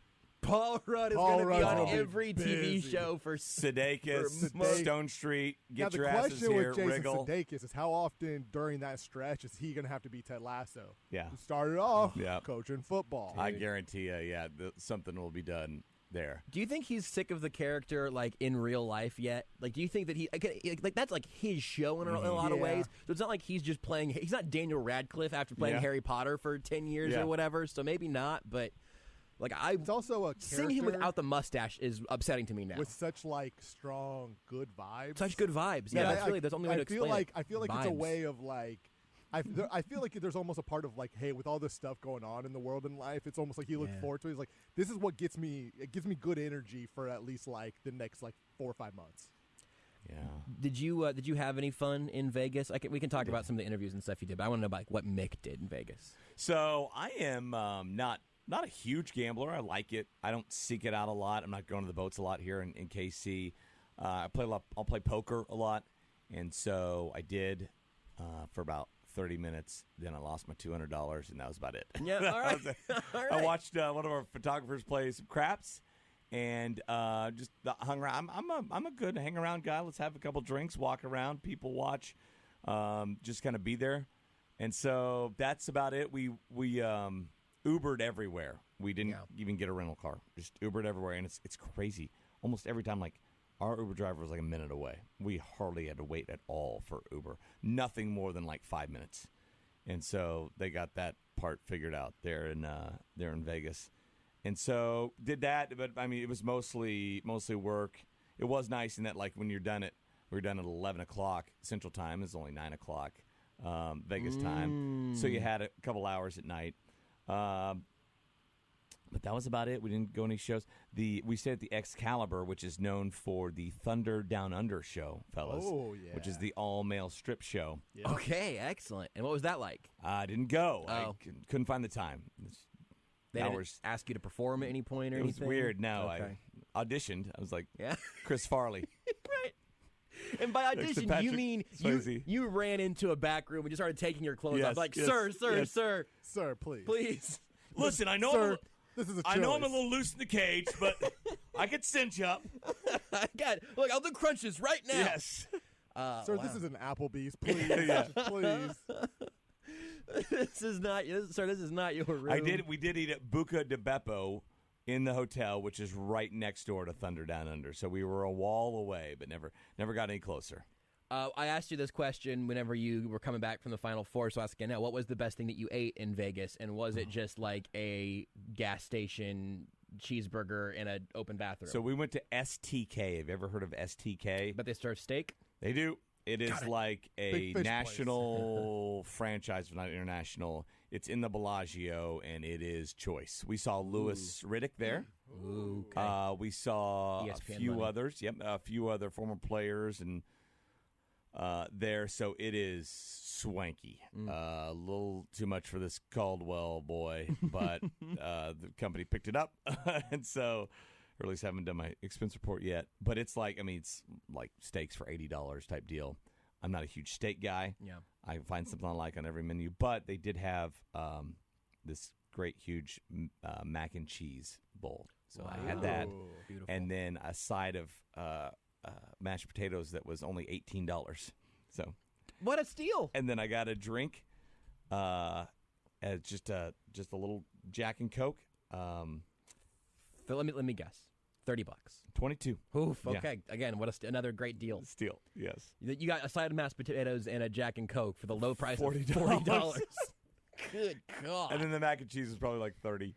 Yeah, well, Yeah. mac and cheese is one of those foods that I feel like it high floor, high ceiling. You know, that's a top 5 draft pick in the sides draft, I think, because very few off the field concerns. Worst case scenario, it's Velveeta out of the microwave, Right. which is still pretty tasty. Best case scenario, you're getting it at STK. And it can be a side, but in this case, it was an entree. You can put some lobster in it if you want, right? yeah. Some shrimp, it's chicken, I guess, whatever meat you want, guys. It's ready for anything. So that was probably our best meal. Other than that, we ate. We tried to go to White Castle because this one of our photographers from Detroit, and he loves White Castle. I mean, loves White Castle. Whenever they're on the road, we have to go get one because there's no White Castle here. I'm told the closest White Castle is in Columbia. Yes.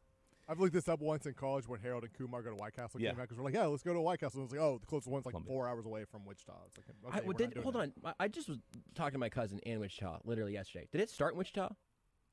Was there a significant? So. He said something about White Castle, Wichita. Pizza Hut did. New Pizza Way? Hut. Yeah, Pizza Hut definitely did. New Way. I don't think White Castle started in Wichita because I don't think there are any in Wichita. I had never really heard of it growing up. There was one in and Kansas I was near Wichita City when I was a kid. But Okay, there used to be one in Raytown. It was founded in Wichita, Kansas. No it has way, not, White Castle? It has not operated a location in the city since 1938. What? Wow. So how long is? So it's been around since 1921. Freddy's elbowed him out of business. No Jeez. kidding. Go White Castle. So, and I'm no food fast food snob. In fact, I like it a little too much, but I don't like onions on burgers. Give me a break. Yes. Right? Give me a break. 100%. Onions are bad. This is my Jed moment, I think. Like I You just like love onions, onions? on almost. Yeah, I like onions. I shouldn't have to say I don't want onions. I should have to say I want onions. Right? It shouldn't Onions come should not be the standard standard. on Yeah. anything. Of course, I say the same with tomatoes. I understand that for tomatoes. What should be on a standard burger? From my mouth, I think I'm letting you set the standard for America right now. Okay. If I I'll do go it. up and I If say I'm I want a revamping it. burger, Sure. It's about time I be selfish because Yeah. I've been unselfish for 45 years in this regard. It's my time. you can always add stuff to it. My You're not time. saying people Right. can't add to it. This Right. is And just you can take away if you want, but standard. Yeah. 2 patties. Okay. 2 slices of cheese. An egg. Oh yeah, I love it. I love an egg on a burger. Here we go. Yeah, me too. 100%. But okay, go ahead. Standard. Your game. Every time. Mustard and mayo. Cool. Like it. Yeah, it's all. It's a pretty good burger. I think that would be a good burger. But if I go through a McDonald's drive-thru and I'll say, I'll have a burger, and it has an egg on it, I'm going to assume that something terrible has happened. That'd be a horrible. Imagine, again, I love a runny yolk egg, right? Yeah. Runny yolk egg? Okay. Oh, yeah. But imagine biting into a quarter pounder from McDonald's and you just feel the sensation of a yolk popping when you bite. Like, that would be They got him back there for the McMuffins. That's bliss, Josh.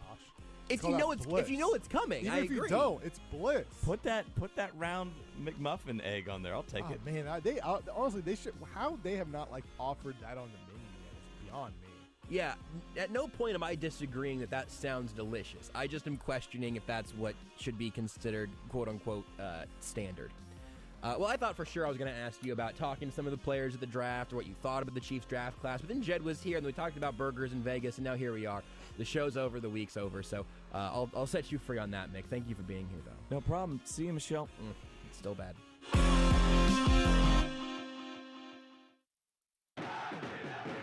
Listen up, sporting fans. Central Bank